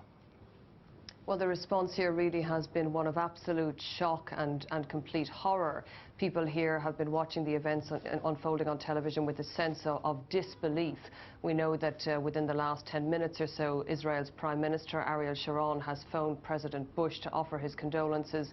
Israel is also putting together a medical team, emergency specialists from the Israeli army, who of course have plenty of experience of their own of dealing with the aftermath of terrorist attacks, and they should be on their way to the United States this evening. We've also had condemnation from the Palestinian leader Yasser Arafat. He described the events as completely shocking, unbelievable, said the Palestinian people too were sending their sympathy to the United States. Now, we have perhaps had a more interesting development, which is contacts taking place between the CIA and the Israeli intelligence establishment. Obviously, America is calling all its allies now, trying to find out any information that anybody may have, any kind of speculation, any hints as to who was behind this. Now, we are still in the realm of speculation. Everybody obviously is feeling around in the dark, but Israeli sources are actually pointing the finger away from Palestinian militant groups and suggesting that they attach some importance to the possibility that the Saudi dissident Osama bin Laden was involved. Israeli radio is reporting that senior sources say there was a credible threat from Osama bin Laden, that there would be a major series of attacks, unprecedented attacks, not only on American interests but also on British ones. That's the Israeli version of that story. And we do know also that journalists in London who have had close contact with Osama bin Laden, Arab journalists, say that he made this claim also to them, that he would carry out a series of spectacular attacks of the kind never seen before. So that report is being treated here with some seriousness by the Israeli defense establishment. Orla, stand by. Let's now hear the words of Yasser Arafat when he heard the first news of the first incident at the World Trade Center in New York. To the American people for this terrible act. We are completely shocked, unbelievable. Right, that's the view from the Palestinian side. Joining me now here in the BBC World studio is the former Israeli Prime Minister Ehud Barak, who's in London at the moment. Mr. Barak, welcome to BBC World. First, your reaction, having heard what's happened. At least 4 planes have been hijacked, and there may be more. The world will not be the same from today on. It's an attack against our whole civilization. I don't know who is responsible. I believe we will know in 12 hours. If it is a kind of bin Laden organization, and even if it's something else, I believe that this is the time to deploy a globally concerted effort led by the United States, the UK, Europe, and Russia against all sources of terror. The same kind of struggle that our forefathers launched against the piracy on the high seas. In your position as Prime Minister, Defence Minister, also formerly in the Army, were you ever aware of any incident planned like this? Not in the dimensions, but different elements where there clearly there was an attempt on the Twin Towers. A few years ago, there was an attempt to explode the Holland tunnel leading into Manhattan. But of this size and a simultaneous attack, I don't think that anyone had predicted it in advance. Is it something that security services, intelligence services could ever have got wind of? I'm not sure, but this is not the case. It really happened in front of our eyes, and the question is what should be done in regard to it in order to avoid it in the future. It's going to be a tough struggle.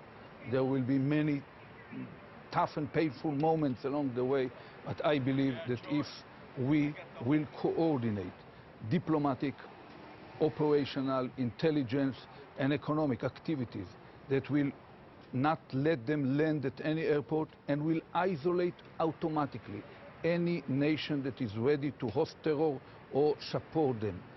By doing this consistently along 6 or 10 years, we will reduce dramatically this challenge to all our way of life. Your words, Mr. Barak, are very similar to the words used to justify missile defense in the United States, which may have taken another 10 or 15 years.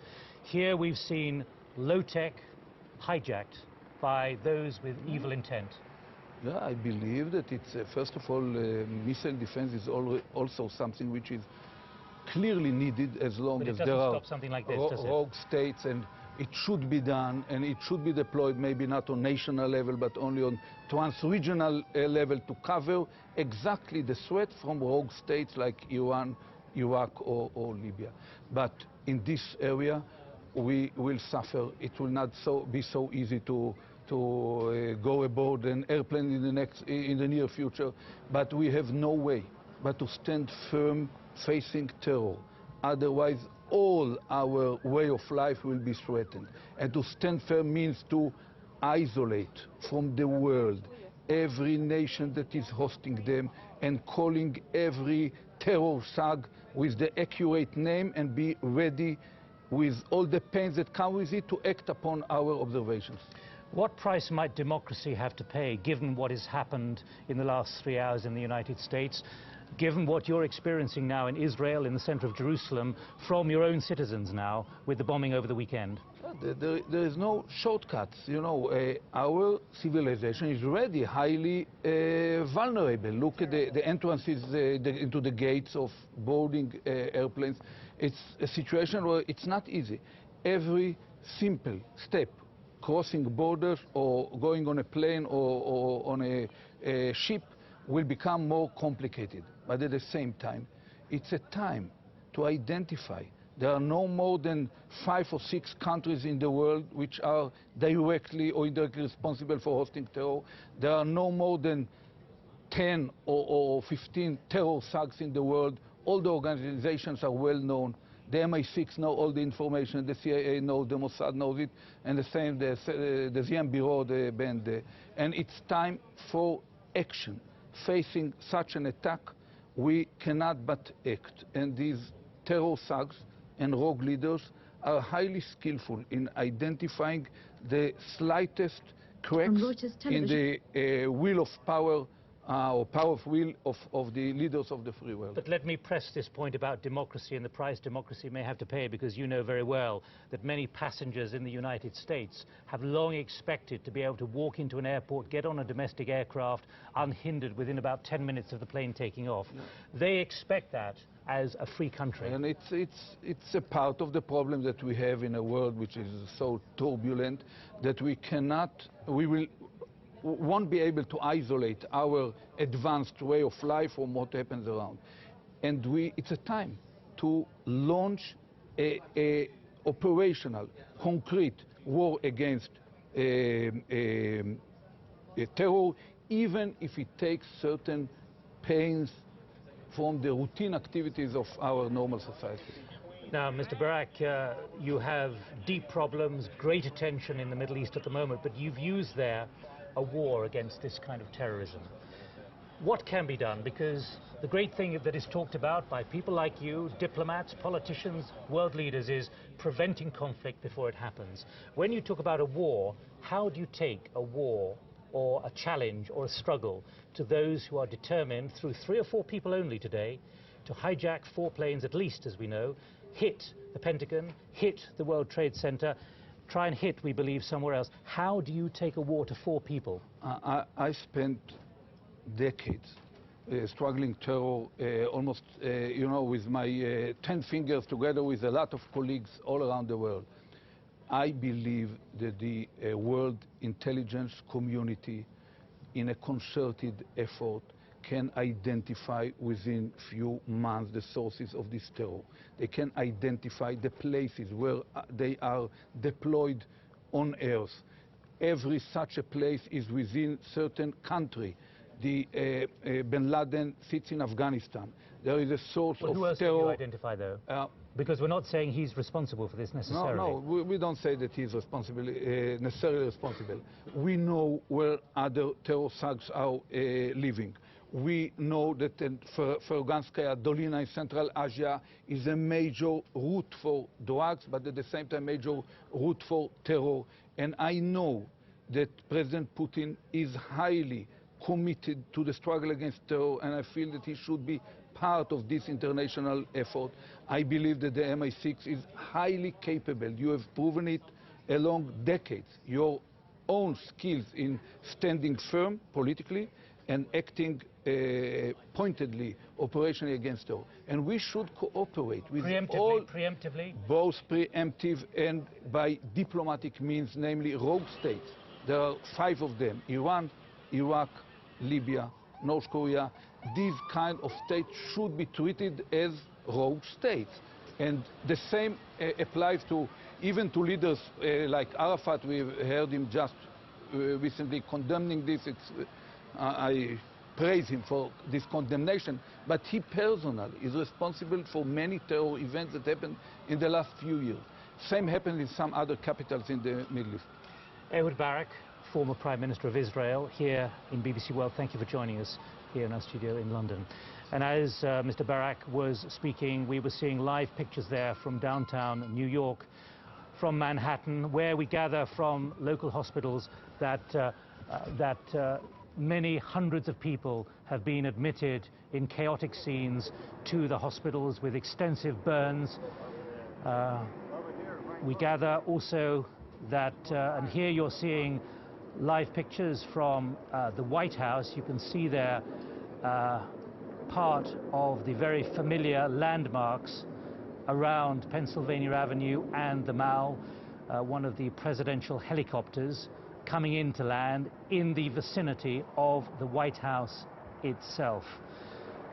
Just to underline, for those of you joining us here on BBC World, for those of you who've not caught up with the horrific news from the United States, at least 4 aircraft have been hijacked. 2 were hijacked and flown into the Twin Towers of the World Trade Center on the southern tip of Manhattan, in the heart of Wall Street. All this happened just before 9 o'clock this morning. There are the images of the buildings before both of the World Trade Center buildings collapsed. The first one within about an hour of the United Airlines Boeing 737 flying into it and through it. And there was the second tower crumbling, the steel, the dust, the weight, the fumes, the power cables. It's hard to imagine the horror, particularly for the emergency services already gathered underneath, trying to rescue people, not knowing quite how enormous what was going on top of the building was. We do understand that the mayor of New York City has ordered the evacuation of Manhattan. That was announced a few moments ago. This is Dawson. I guess you know the North Tower is down. And just to confirm, we know that United Airlines has confirmed the loss of one plane. We know American Airlines said it has lost 2 planes with a total of 164 on board. That's according to news reports. Now, let me make clear, the services were Flight American 11 from Boston to Los Angeles and Flight 77 from Dulles to Los Angeles. The FBI said a total of 4 planes have been hijacked. To their knowledge so far, they closed all American airspace within about half an hour of the first incident. And we know that a 4th plane has crashed about 80 miles south of Pittsburgh in southern Pennsylvania. Reports from the emergency services there say it was a 767. Now, John Lyon is joining me from Washington. John, you've been out on the streets. What is the scene around the White House as we watch these pictures of the emergency services cloaked in dust from the World Trade Center in New York?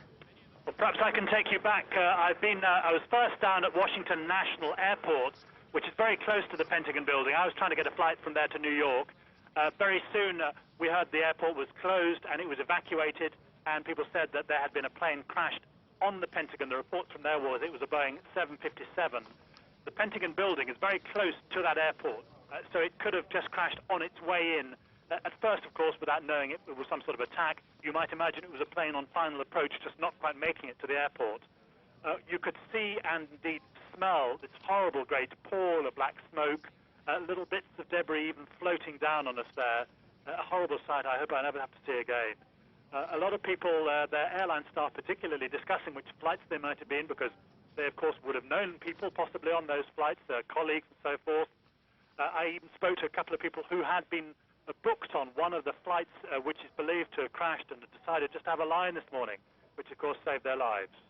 We were pushed out of the airport, and they even hurried us on even more when they heard reports of another plane on the way to Washington that had been hijacked.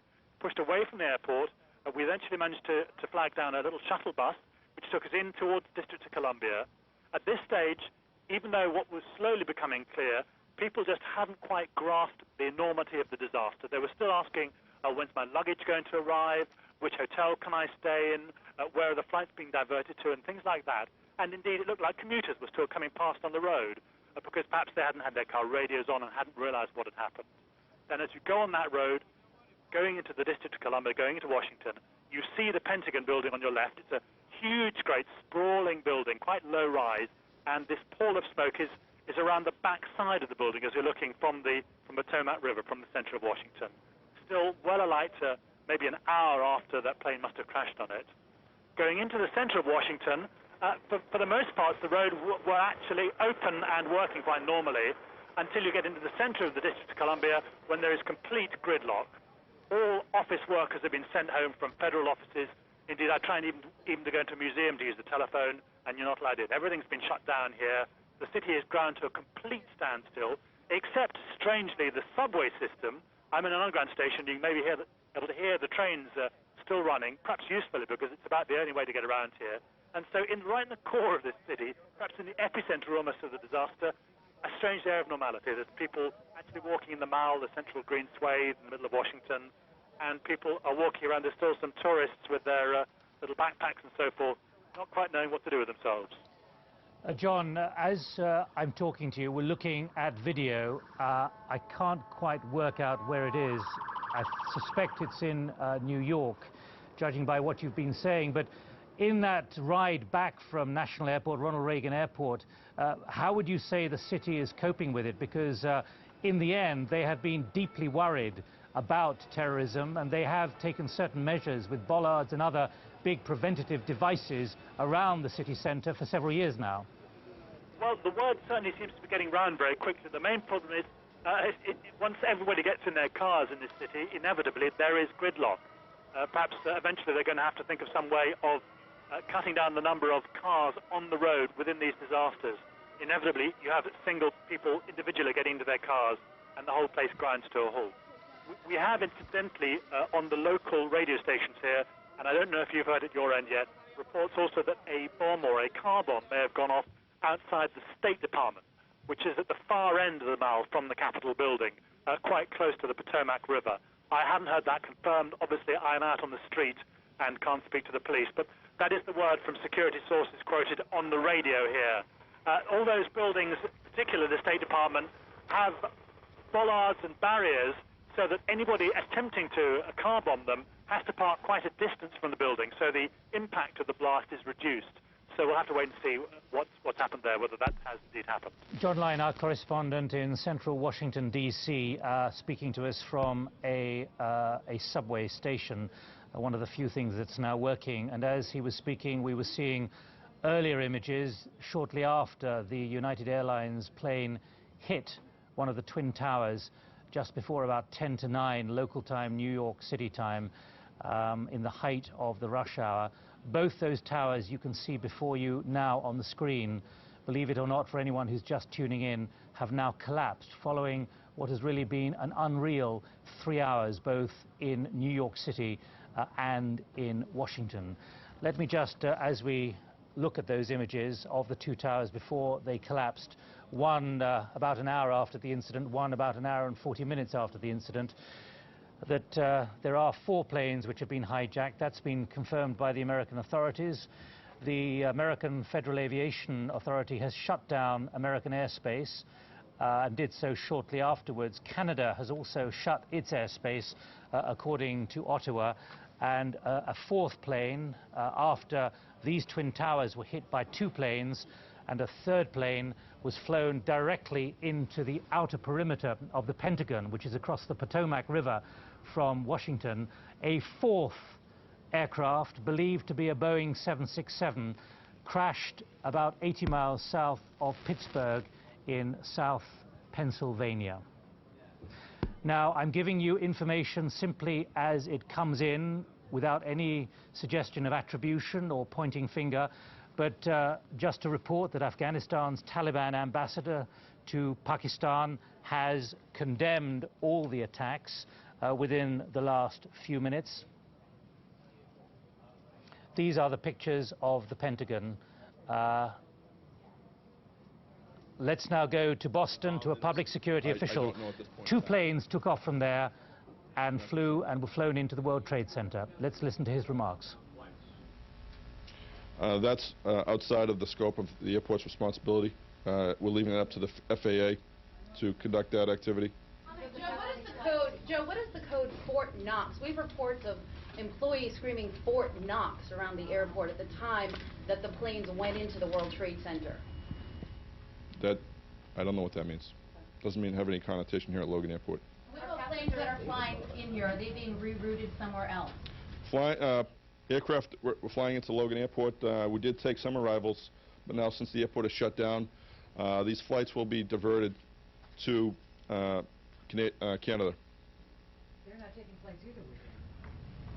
Are you screening passengers who were let off their airplanes through the terminal? You said you removed them to another area? Remove them from another area, yes. Where are they now, and are they They're being directed to seek either public transportation or their own transportation out of the airport. before they were in This guy's name is Joseph. Leaving the airport? No. How long do you anticipate the airport to be closed? It's indefinite at this time. We'll be meeting with the FAA. We'll be conducting an analysis of our intelligence that we have. We'll make a determination later on this afternoon. Pardon me? Can you provide further details on the security measures? I can just tell you briefly, we have shut down the security checkpoints. We've moved everyone away from the boarding gate areas. We've increased police presence dramatically. We've requested additional state police be sent to the airport. and we've shut down some construction activities around the airport. Flight from Boston to is another flight from Boston to Los Angeles missing? I can't confirm or deny that right now. Was there anything unusual about the boarding procedure of this American flight this morning? I don't have any reports that would say same. Are you investigating breaches of security? How are you getting to the bottom of this hijacking? I can tell you we have an ongoing investigation right now. Just an initial investigation. It's being conducted with Massport, Massachusetts State Police, and the FBI. What do you know about United Airlines Flight 175, which is unaccounted for right now and came out of Boston? I don't have any, I can't confirm or anything or deny anything on that particular flight. No, they have not. Joe, did Flight 11 leave on time? Were there any delays? And was there any conversation between the pilot and the tower that seemed unusual? Flight number 11 left at 7:59. I believe it was on time, and everything went as scheduled when it left Logan Airport. I don't have a passenger count right now. Are you aware of any communications from the pilot? No, I'm not. Would its flight path to L.A. normally have taken it south or towards New York, southwest? I can't answer that. I don't have any information on that flight path. When did the tower here detect that there was something wrong? Again, I don't have that specific information. Where was the plane before it was in Boston? I don't know. You know what time this United flight left? I have no information on the United flight right now. How unusual would it be for a plane to fly towards New York when you're heading to Los Angeles? Again, I'm not familiar with the particular flight patterns they may have filed. Was it a non-stop flight to Los Angeles? I believe it was. At what time were the flights stopped in Logan? You know? What? At what time? What time was the airport shut down? I believe we shut the airport down to arriving flights somewhere around 9:15, and departing flights shortly after that. And what happened to the flights that were in the air? Where were they diverted? They were diverted to other airports. How long will the airport be shut? How long will it? Again, we're going to assess all the measures that we've taken. We want to, obviously, the safety and security of anyone who works here at the airport, any of our passengers, is a top priority. Do you have a lot of baggage that hasn't been claimed, or you allow people to claim that baggage? That's an airline decision, yes. Do you know where that plane came from, sir? Do you know where the plane came from? I do not. Joe, can you explain what security in the terminal, in American James Lawless, a public security official at Boston's Logan Airport, from which two of the aircraft involved in the horrendous events of the last 3 hours took off.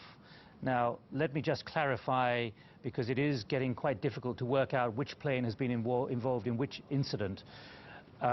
We can confirm that American Airlines have publicly said that they have lost 2 aircraft. One was Flight 11, which was flying from that airport, Logan, to Los Angeles. It had 81 passengers, 9 flight attendants, and 2 pilots on. That was a Boeing 767. Also, Flight 77, American Flight 77, a Boeing 757, slightly smaller aircraft, which was Washington to Los Angeles with 58 passengers on board, 4 flight attendants, and of course 2 pilots. One of those aircraft was flown directly into the World Trade Center, the devastation of which you can now see. A second United aircraft, also we believe flying out of Boston, was also flown directly into one of the towers. There, I have to tell you, that is reality in New York 3 hours ago. Both those towers have now collapsed, and just to continue with what's happened to a 4th aircraft, which was a 747, a jumbo, the largest of the 4 aircraft, according to local emergency officials in western Pennsylvania. But that's now been corrected to a 767, which is slightly smaller. United Airlines have confirmed that one of its flights did crash in southern Pennsylvania in Somerset County. But that is, we believe, the United Airlines plane, one of them hijacked out of Boston, flying into the World Trade Center just before 9 o'clock in the morning in New York City. And again, to confirm, the World Trade Center has now collapsed. The most dreadful scenes in southern Manhattan. The mayor of New York City, Rudy Giuliani, has ordered the evacuation of southern Manhattan. because of the extraordinary humanitarian challenge down there, quite apart from the business challenge and everything else. Wall Street, of course, is shut down, but in fact much of this, the dust, the fire, the devastation has shut it down by default. Wall Street is under the World Trade Center, just to the north of it. And in Washington, D.C., where one of the aircraft flew into the perimeter of the Pentagon, there was fire and devastation in one part of the Pentagon, and also there has been a car bomb outside the State Department. I'm joined now by counterterrorism specialist Mike Bluestone from the Barclays Security Bureau. Well, Mike, I was joined a short time ago by President Clinton's former advisor on counterterrorism, Stephen Simon, and he actually said this is really worse than the doomsday scenario that he in the White House and the National Security Council had been planning for. Absolutely. This is an unprecedented act of terror on a major scale, which has obviously taken long-term planning and intelligence, a well-coordinated strike at the very economic heart of the Western world, at the World Trade Center. When you talk about the economic heart, there we are watching those images of the two towers before they collapsed. But what we're talking about there is not just this building. We're talking about businesses inside it, telecommunications, all the telecommunications sitting on top of that. This demonstrates the vulnerability of civilian infrastructures against well-planned acts of terrorism. We hear a lot spoken about defensive systems against ballistic missiles and that type of warfare. But this type of thing really shows that in planning the contingency plans and preventative measures to protect civilian infrastructures, you've got to go a long way to come up with a plan that will deal with this type of attack. Now, Mike, your job is counterterrorism. You advise people how to stop something like this. This must be your worst nightmare, because in the end, I mean, I don't know the figures, neither do you, but it could be literally one or two men on each of those 4 planes who hijacked it and have caused this. Indeed. That is not an army. Indeed. It's not building missiles. Indeed. How do you track people like that? Indeed. Well, it doesn't need an army to carry out an act of terror, which has been proven time and time again. But the key to preventing terrorism is through good intelligence. Of course, physical security measures have a major role to play, whether it be through scanners, visual profiling and that type of thing at airports. But at the end of the day, it's intelligence that will lead us to the perpetrators. There have been reports coming out of the Middle East about acts like this being planned. And I know that these have been taken seriously by security agencies. Clearly, in this case, the terrorists had the upper hand. Well, we know that these kind of things have been planned in the past. Sitting in that chair half an hour ago, we were told about an incident that was foiled in 1996, where one Arab terrorist group, and I'm not going to put a name on it, had coordinated attacks on 12 jumbos over the Pacific, and they stopped it. They foiled it just in time. They did get the intelligence there. Yes. I think what we need to think about now, though, is how we move forward and pick up the pieces, because we've got to resume trade, we've got to resume international flights and internal flights. We have to show the perpetrators, no matter how dastardly this type of act is, that democracies and decent people won't be intimidated and that normal life must carry on.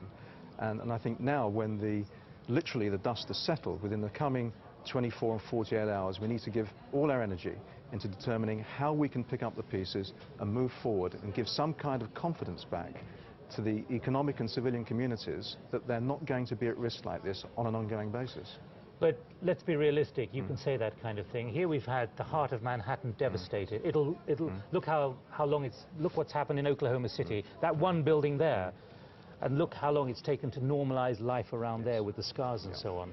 There you've got vast numbers of people who go into work in the financial heart of the world. How do they pick up their pieces? They won't even have a desk to go to or an office to go to, a file, of a server to actually provide the business for them. I don't want to get into sort of the micro detail of things like contingency planning, but in most situations there will be plans where what we call hot and cold sites are available for people to go and work in.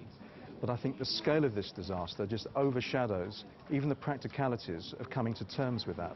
And so I think we're going to need a couple of days for everyone to sort of calm down and take a deep breath and say, let's put those contingency plans into play, move into those alternative sites, because we have to try and get back to normal as quickly as possible. It's a major challenge, but we have to try. But we've not just had this. We've had the Khobar Towers in Saudi Arabia. We had the USS Cole almost a year ago, October the 12th last year. We then had in 1998 Nairobi and Dar es Salaam. There really is a limit to what you can do to protect anything. Of course there is. Of course there is. There's no such thing as 100% security and never will be. But what we need to do is to try and identify exactly who the perpetrators are. That's not going to be a quick process either. I don't think we can attach too much importance to the claims by the various groups that claims have perpetrated this act. There'll be claims and denials and counter-denials. It's going to take some time before we can actually identify who carried this out and what in fact their aims are, because what political benefits is anyone going to get out of this? But who do you target? In the end, the American attack on the pharmaceutical factory in Khartoum achieved nothing. I don't think that there can be that kind of retaliation in the light of the scale of this. It's got to be a much cooler, longer-term planned response until all the facts are known. I think a knee-jerk response just won't achieve anything. Well, Mike Bluestone, counterterrorism expert, thank you very much indeed. For the moment, we're watching pictures, I think recorded pictures from southern Manhattan of the events which began just over 3 hours ago. There we have one of the towers of the World Trade Center falling, collapsing, disintegrating. Dust, all of what it took years to build, coming down in seconds, following the building being hit by 2 hijacked aircraft. That is the scene in the south of Manhattan in New York City.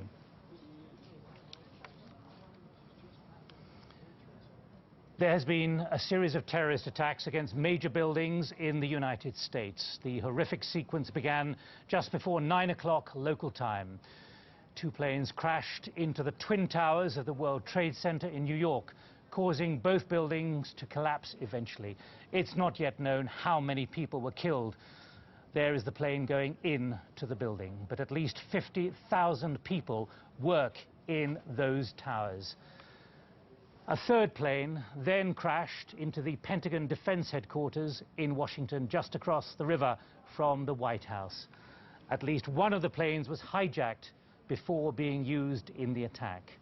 Hospitals in New York City and New York State are reported to be overwhelmed with casualties. Many, according to doctors, are severely burned from head to toe, according to one doctor in Greenwich Village. Rudy Giuliani has ordered the evacuation of Lower Manhattan. He's the mayor of New York City. The evacuation, too, of all government buildings, including the White House, has taken place in Washington, D.C. All civilian aircraft in the United States were grounded shortly afterwards by the FAA.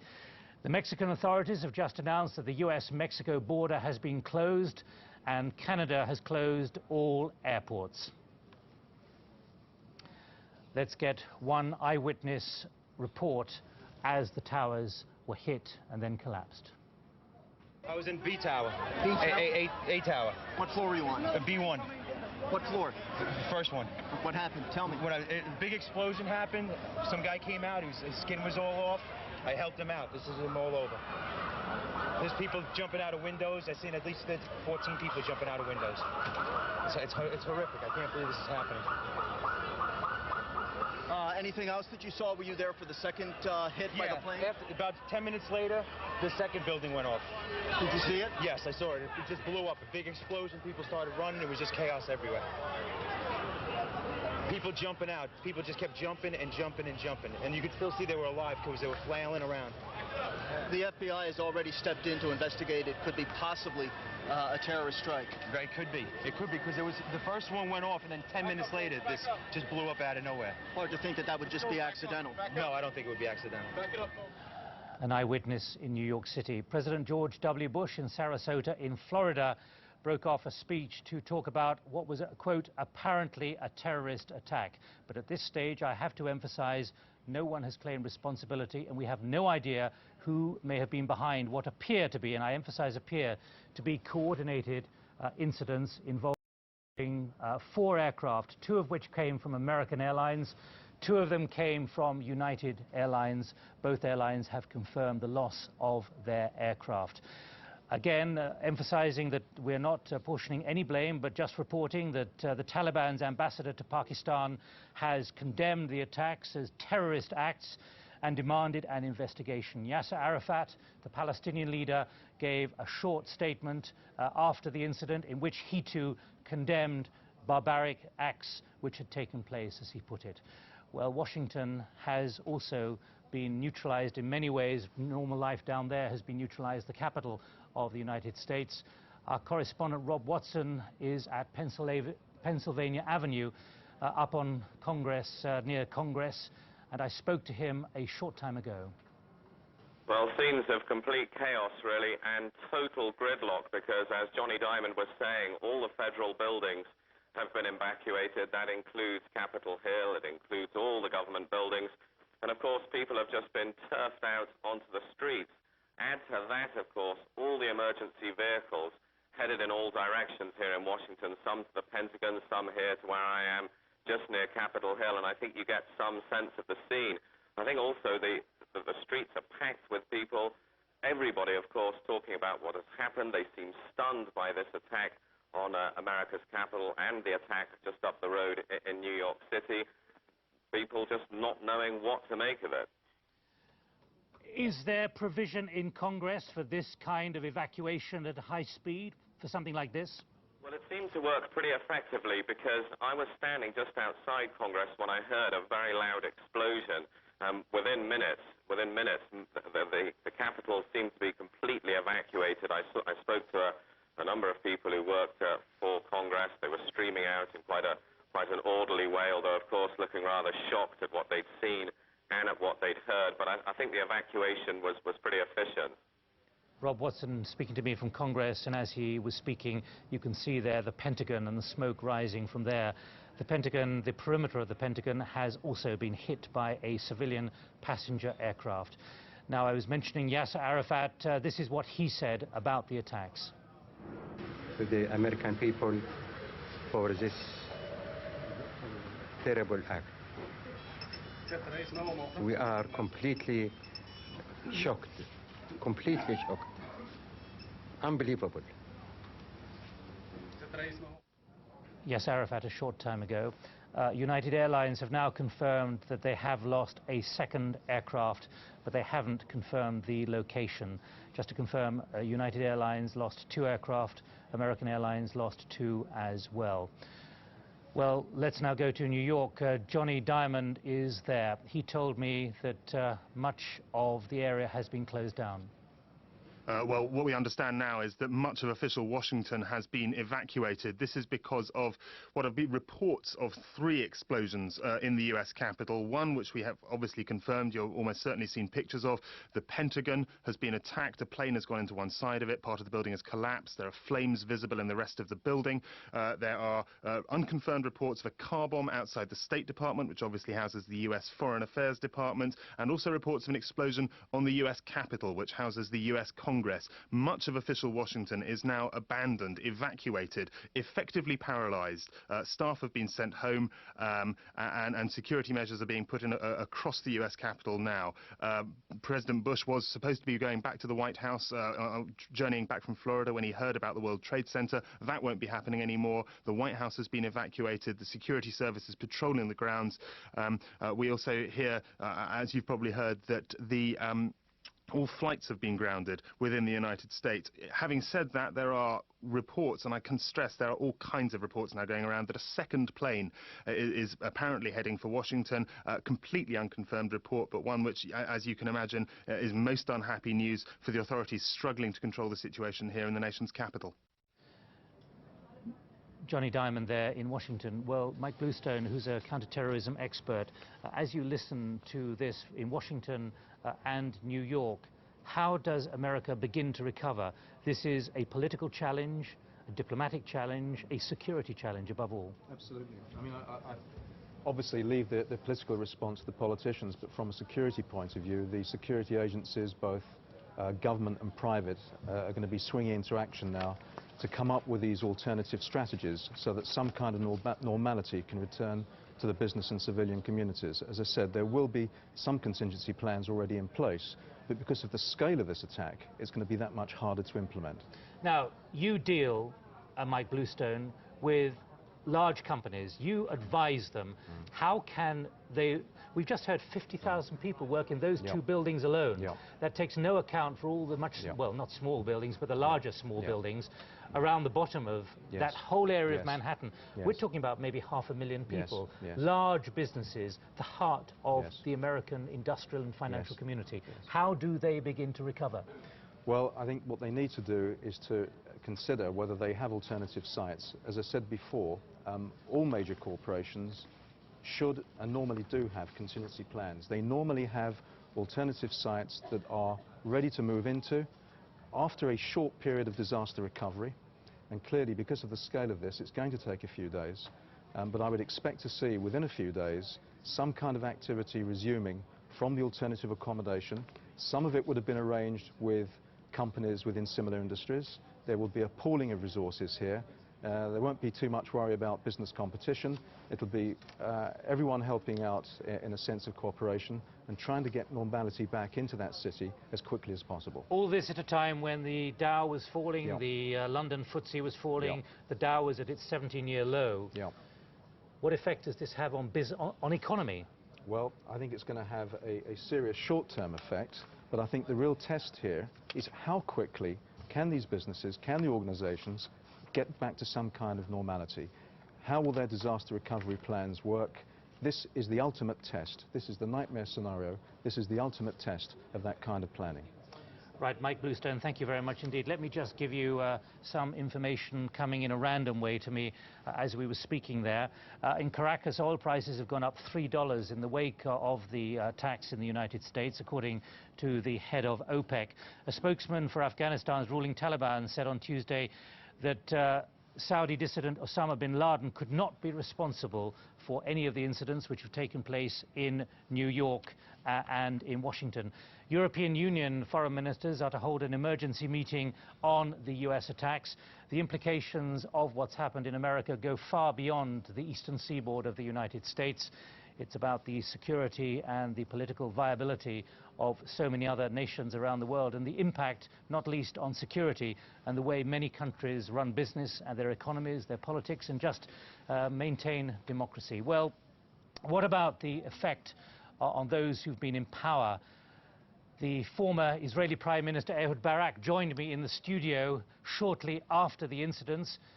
He told me he viewed this as an attack on civilization. The world will not be the same from today on. It's an attack against our whole civilization. I don't know who is responsible. I believe we will know in 12 hours. If it is a kind of bin Laden organization, and even if it's something else, I believe that this is the time to deploy a globally concerted effort led by the United States, the UK, Europe, and Russia against all sources of terror. The same kind of struggle that our forefathers launched against the piracy on the high seas. In your position as Prime Minister, Defense Minister, also formerly in the Army, were you ever aware of any incident planned like this? Not in the dimensions, but different elements where there clearly there was an attempt on the Twin Towers. A few years ago, there was an attempt to explode the Holland Tunnel leading into Manhattan. But of this size and a simultaneous attack, I don't think that anyone had predicted it in advance. Is it something that security services, intelligence services could ever have got wind of? I'm not sure, but this is not the case. It really happened in front of our eyes, and the question is what should be done in regard to it in order to avoid it in the future. It's going to be a tough struggle. There will be many tough and painful moments along the way, but I believe that if we will coordinate diplomatic, operational, intelligence, and economic activities that will not let them land at any airport and will isolate automatically any nation that is ready to host terror or support them. By doing this consistently along 6 or 10 years, we will reduce dramatically this challenge to all our way of life.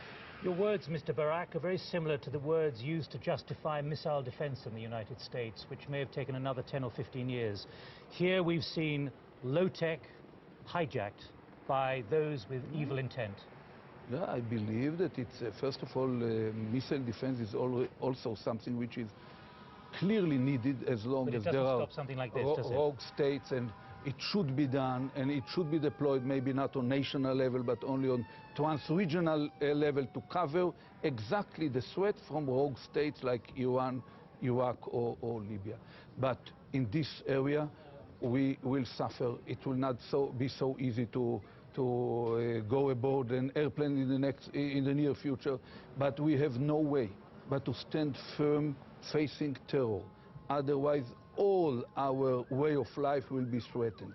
And to stand firm means to isolate from the world every nation that is hosting them and calling every terror thug with the accurate name and be ready with all the pains that come with it to act upon our observations. What price might democracy have to pay, given what has happened in the last 3 hours in the United States, given what you're experiencing now in Israel, in the center of Jerusalem, from your own citizens now, with the bombing over the weekend? There is no shortcuts. You know, our civilization is already highly vulnerable. Look at the entrances into the gates of boarding airplanes. It's a situation where it's not easy. Every simple step, crossing borders or going on a plane or on a ship, will become more complicated. But at the same time, it's a time to identify. There are no more than 5 or 6 countries in the world which are directly or indirectly responsible for hosting terror. There are no more than 10 or 15 terror thugs in the world. All the organizations are well known. The MI6 know all the information, the CIA knows, the Mossad knows it, and the same, the Ziem Bureau, the band. And it's time for action. Facing such an attack, we cannot but act. And these terror thugs and rogue leaders are highly skillful in identifying the slightest cracks in the wheel of power or power of will of the leaders of the free world. But let me press this point about democracy and the price democracy may have to pay, because you know very well that many passengers in the United States have long expected to be able to walk into an airport, get on a domestic aircraft unhindered within about 10 minutes of the plane taking off. Yeah. They expect that as a free country. And it's a part of the problem that we have in a world which is so turbulent that we won't be able to isolate our advanced way of life from what happens around. And it's a time to launch a operational, concrete war against terror, even if it takes certain pains from the routine activities of our normal society. Now, Mr. Barak, you have deep problems, great attention in the Middle East at the moment, but you've used there a war against this kind of terrorism. What can be done? Because the great thing that is talked about by people like you, diplomats, politicians, world leaders, is preventing conflict before it happens. When you talk about a war, how do you take a war or a challenge or a struggle to those who are determined, through 3 or 4 people only today, to hijack 4 planes at least, as we know, hit the Pentagon, hit the World Trade Center, try and hit, we believe, somewhere else? How do you take a war to 4 people? I spent decades struggling terror, almost, you know, with my 10 fingers, together with a lot of colleagues all around the world. I believe that the world intelligence community, in a concerted effort, can identify within few months the sources of this terror. They can identify the places where they are deployed on Earth. Every such a place is within certain country. Bin Laden sits in Afghanistan. There is a source of terror. Who else do you identify, though? Because we're not saying he's responsible for this necessarily. No, we don't say that he's necessarily responsible. We know where other terror thugs are living. We know that Ferganskaya Dolina in Central Asia is a major route for drugs, but at the same time major route for terror. And I know that President Putin is highly committed to the struggle against terror, and I feel that he should be part of this international effort. I believe that the MI6 is highly capable. You have proven it along decades. Your own skills in standing firm politically and acting pointedly, operationally against terror. And we should cooperate with all, preemptively, both preemptive and by diplomatic means, namely rogue states. There are 5 of them: Iran, Iraq, Libya, North Korea. These kind of states should be treated as rogue states. And the same applies to even to leaders like Arafat. We heard him just recently condemning this. I praise him for this condemnation, but he personally is responsible for many terror events that happened in the last few years. Same happened in some other capitals in the Middle East. That was Ehud Barak, the former Israeli Prime Minister, who was with me in the studio about an hour ago. Now, an update on what we know so far. For those of you who are joining us at this time, there have been 4 incidents involving 4 separate, apparently hijacked aircraft, 2 of which came from Boston. This, believe it or not, is South Manhattan in New York City. Underneath that smoke is what's left of the World Trade Center, the 2 towers, the distinctive twin towers of the World Trade Center, which collapsed after the 2 towers were hit by 2 hijacked aircraft. Both of them had been hijacked from Boston, on routes involving Boston.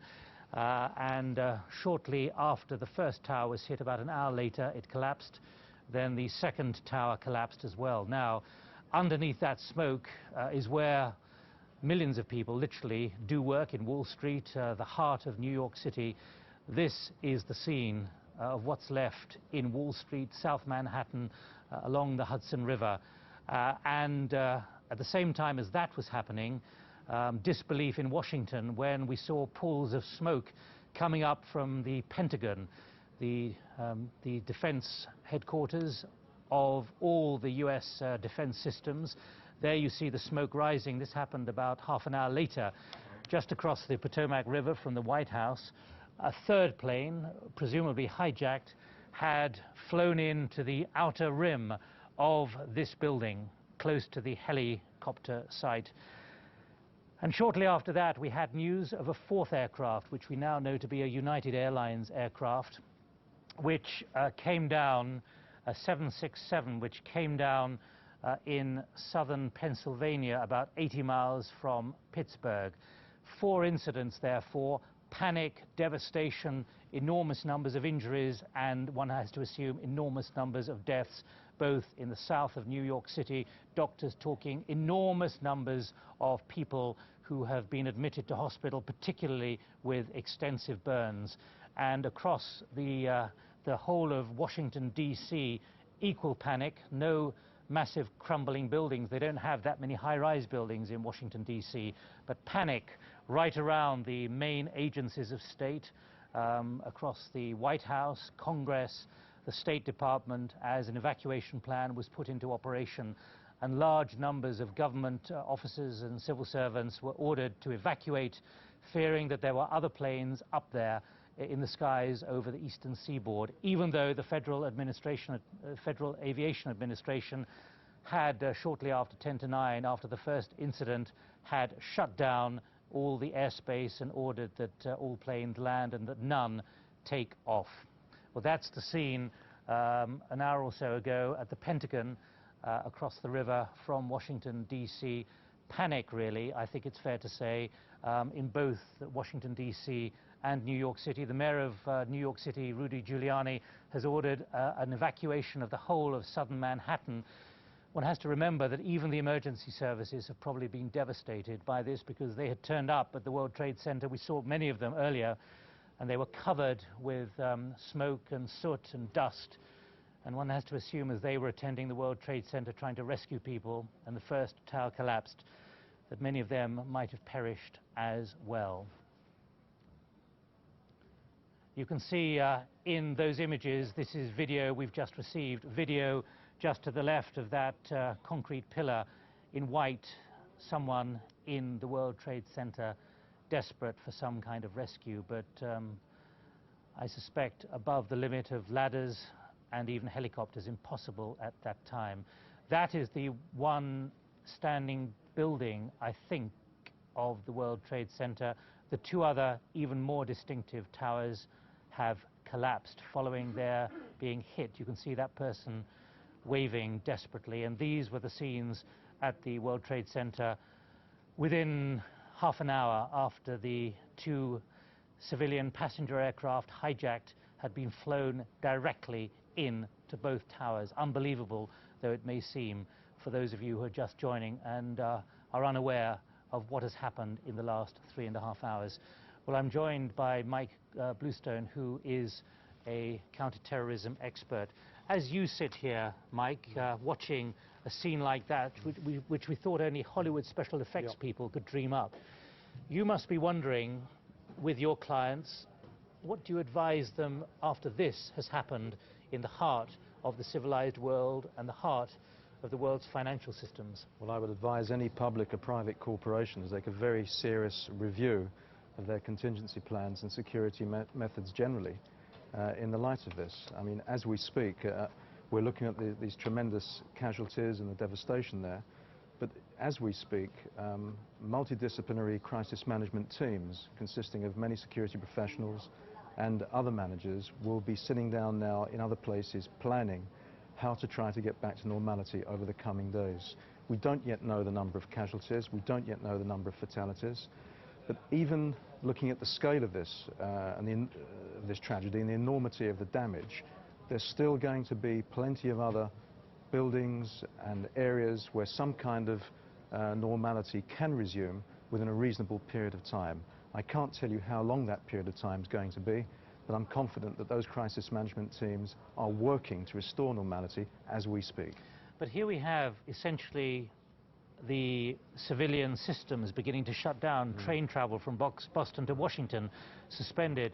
Canada has closed its airports, understandable I suppose, but creating a major problem for any planes flying the Atlantic at the moment. Where do they actually head for? So you're talking about an amazing knock-on right through the civilized world on this. Absolutely. There's going to be a knock-on through the That's civilized not an world. overstatement. It's not. And there's going to be a lot of precautionary measures that swing into place very quickly. Some of them might seem very draconian. There will be a total shutdown of many activities, certainly in the transport, telecoms and tourist sectors, but equally other sectors will be able to get back to some kind of normality within the next 2 or 3 days. What do you mean by normality? Operations. There will be crisis management to make sure that there is some kind of business continuity that's different from total business recovery. Full recovery will take a long time. What about the human cost here? We're talking about the World Trade Towers, 50,000 people working there alone. Now, not all of them have got to work yet. No. But we're talking about homes, families, insurance, houses, lives, everything. Absolutely. The knock-on effect is economic, it's socio-economic, it's political, and it affects the whole of the community. Well, Mike Bluestone, for the moment, thank you. Let's now get a reflection on the impact of this, terrorism as such. Let's now go live to our studio in Dundee, in the east of central Scotland, to Professor Paul Wilkinson, Director of the Centre for the Study of Terrorism and Political Violence at St Andrews University. Paul Wilkinson, welcome to BBC World.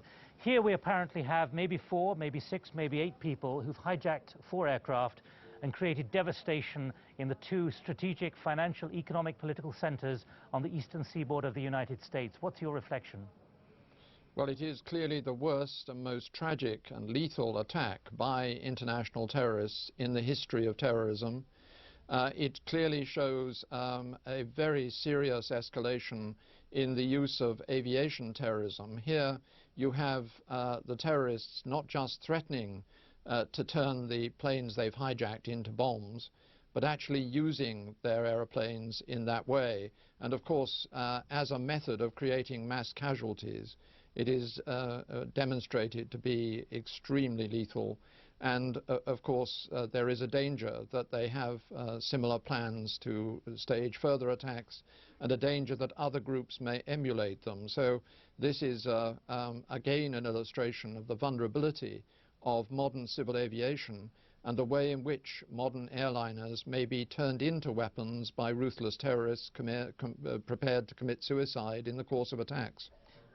Now, Professor Wilkinson, this is more than civil aviation, isn't it? This is actually attack on civilization, almost. That's what we've been hearing from a senior figure who was working in the Clinton administration on counterterrorism. He said this is worse than the doomsday scenario that he and his colleagues in the National Security Council had been working on. Well, I can imagine that. I think it is a declaration of war, as Hanan Ashwari said earlier, on the civilian population, and it is particularly tragic to see mass terrorism developing in this way. It makes one wonder what we are likely to see in the 21st century. We must, I think, get our international act together, working with other countries on exchanging intelligence, preventing terrorism, and taking the necessary firm legal measures under the rule of law to do our utmost to prevent the activities that lead to this kind of mass terrorist attack. Paul Wilkinson, in the end, though, people in governments, in diplomacy, in political chancelleries around the world, they have to examine intelligence. They have to examine signals intelligence, human intelligence. They also have to work out intent. What do you believe the intent of this was? Was it political or something else?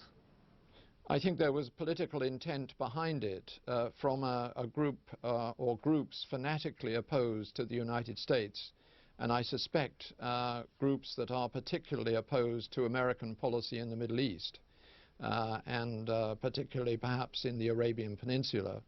I suspect that a group with those kind of motivations will be found to be behind it, although we will have to wait until we have firm evidence as to who was responsible.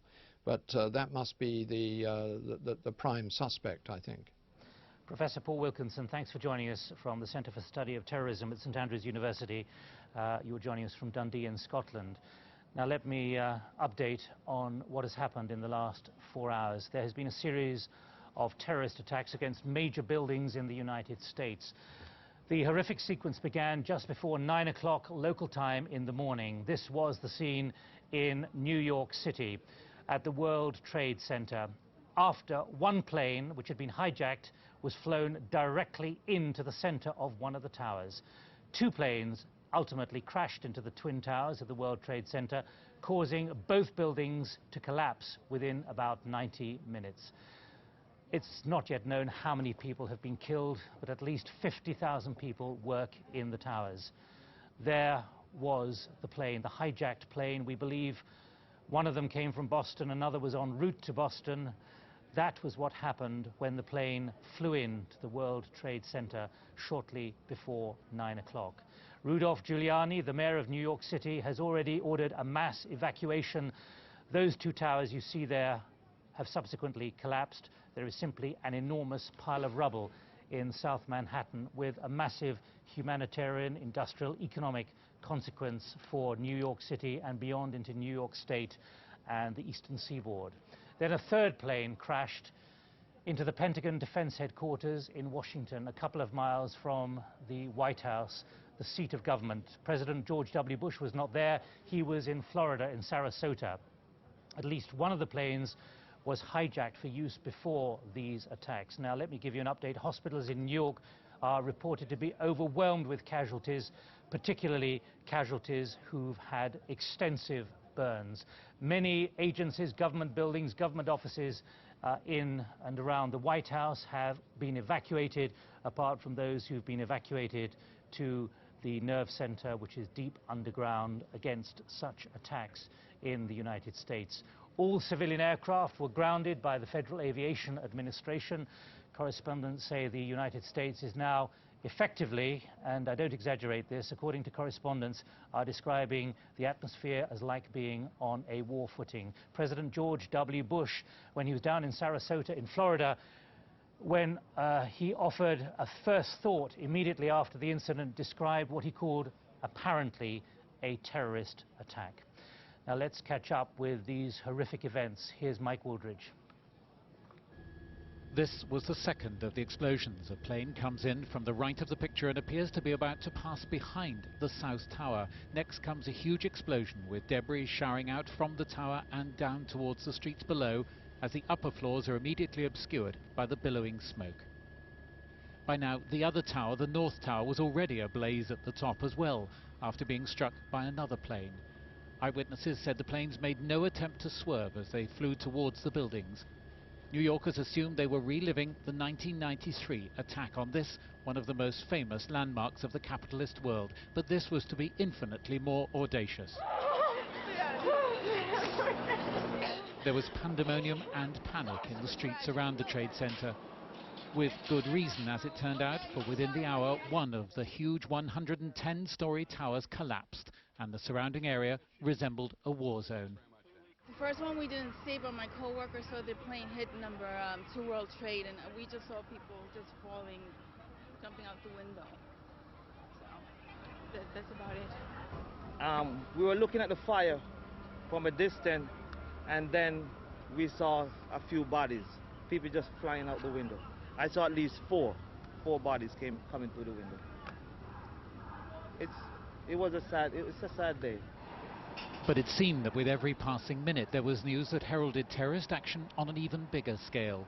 The reports of aircraft being hijacked, and then this, a plane crashing onto a helicopter landing pad close to the Pentagon in Washington, the heart of the US defense establishment. This was the scene afterwards. Later came reports of a car bomb outside the State Department. The White House was evacuated, and all planes across the country were grounded.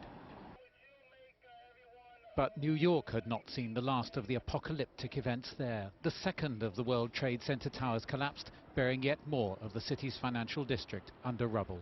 It's still impossible to calculate the number of victims of these unbelievable, virtually simultaneous attacks. Mike Wooldridge, BBC News.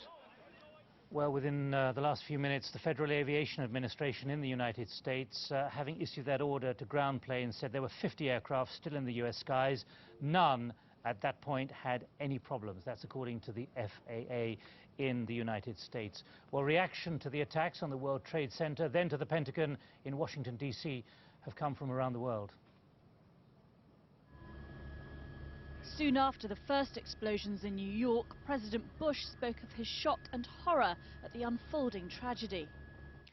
Today we've had a national tragedy. 2 airplanes have crashed into the World Trade Center in an apparent terrorist attack on our country. I have spoken to the Vice President, to the Governor of New York, to the Director of the FBI, and have ordered that the full resources of the federal government go to help the victims and their families, and to conduct a full-scale investigation to hunt down and to find those folks who committed this act. Terrorism against our nation will not stand.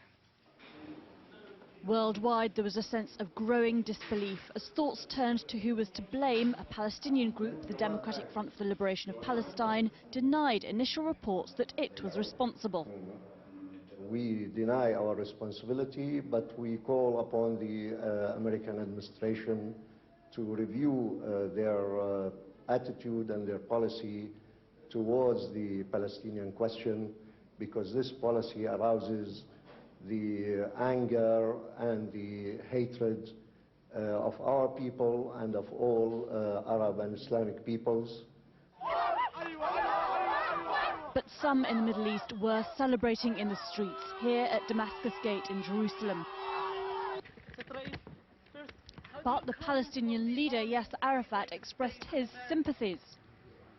First of all, I am offering my condolences, the condolences of the Palestinian people to the American President, President Bush, to his government, to the American people for this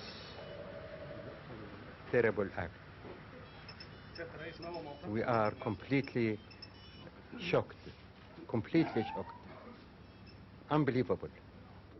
The spiritual leader of Hamas said they didn't support the attacks, but they were the effects of America's policies of oppression. America is reaping what it sows in oppression and implanting vengeance in the hearts of those who've been wronged by the oppression and corruption. However, in principle, we do not support attacks against civilians or innocents. But across Europe, leaders like the British Prime Minister sent this warning to those responsible. This mass terrorism is the new evil in our world today. It is perpetrated by fanatics who are utterly indifferent to the sanctity of human life. And we, the democracies of this world, are going to have to come together to fight it together and eradicate this evil completely from our world. Across the globe, governments are now tightening their security, fearful in the wake of such terror and carnage. Geeta Gurumurthy, BBC News. Well, there are immense implications now for counter-terrorism. I'm joined in the studio by Stephen Simon, who was in charge of counter-terrorism for President Clinton in the National Security Council within the White House until 1999. You're now at the International Institute for Strategic Studies here in London. It's now almost 4 hours since this horrific series of events unfolded. I've seen you in a state of shock in the last hour. Now we're beginning to digest the enormity of what's happening and what has happened. What kind of reflection do you have? Well, the first is the fundamental vulnerability of democracies to this sort of attack.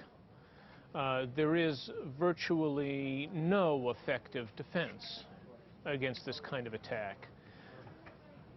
My second observation is that this is the evolution and fruition, if you will, of a kind of terrorism that emerged 10 years ago, which is aimed at killing. It has no practical political agenda consisting of negotiating points on which there is to be compromise.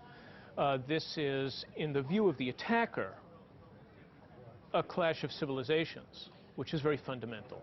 Stephen, here you are, pictures of the Pentagon, a city you come from in Washington, across the river in Virginia there. What do you feel here, an American, you work in Washington, D.C. normally, looking at the Pentagon on fire, having been hit, apparently, from what we gather, by a hijacked aircraft, civilian passenger aircraft? I feel a sense of shock and horror. The vulnerability of these institutions to a completely determined attack of this kind has been amply demonstrated. And it drives home the fact that the United States is in a desperate struggle, really, with a determined foe or foes who detest the United States and what it stands for, and want very much to destroy its symbols and to kill as many of its people as it can.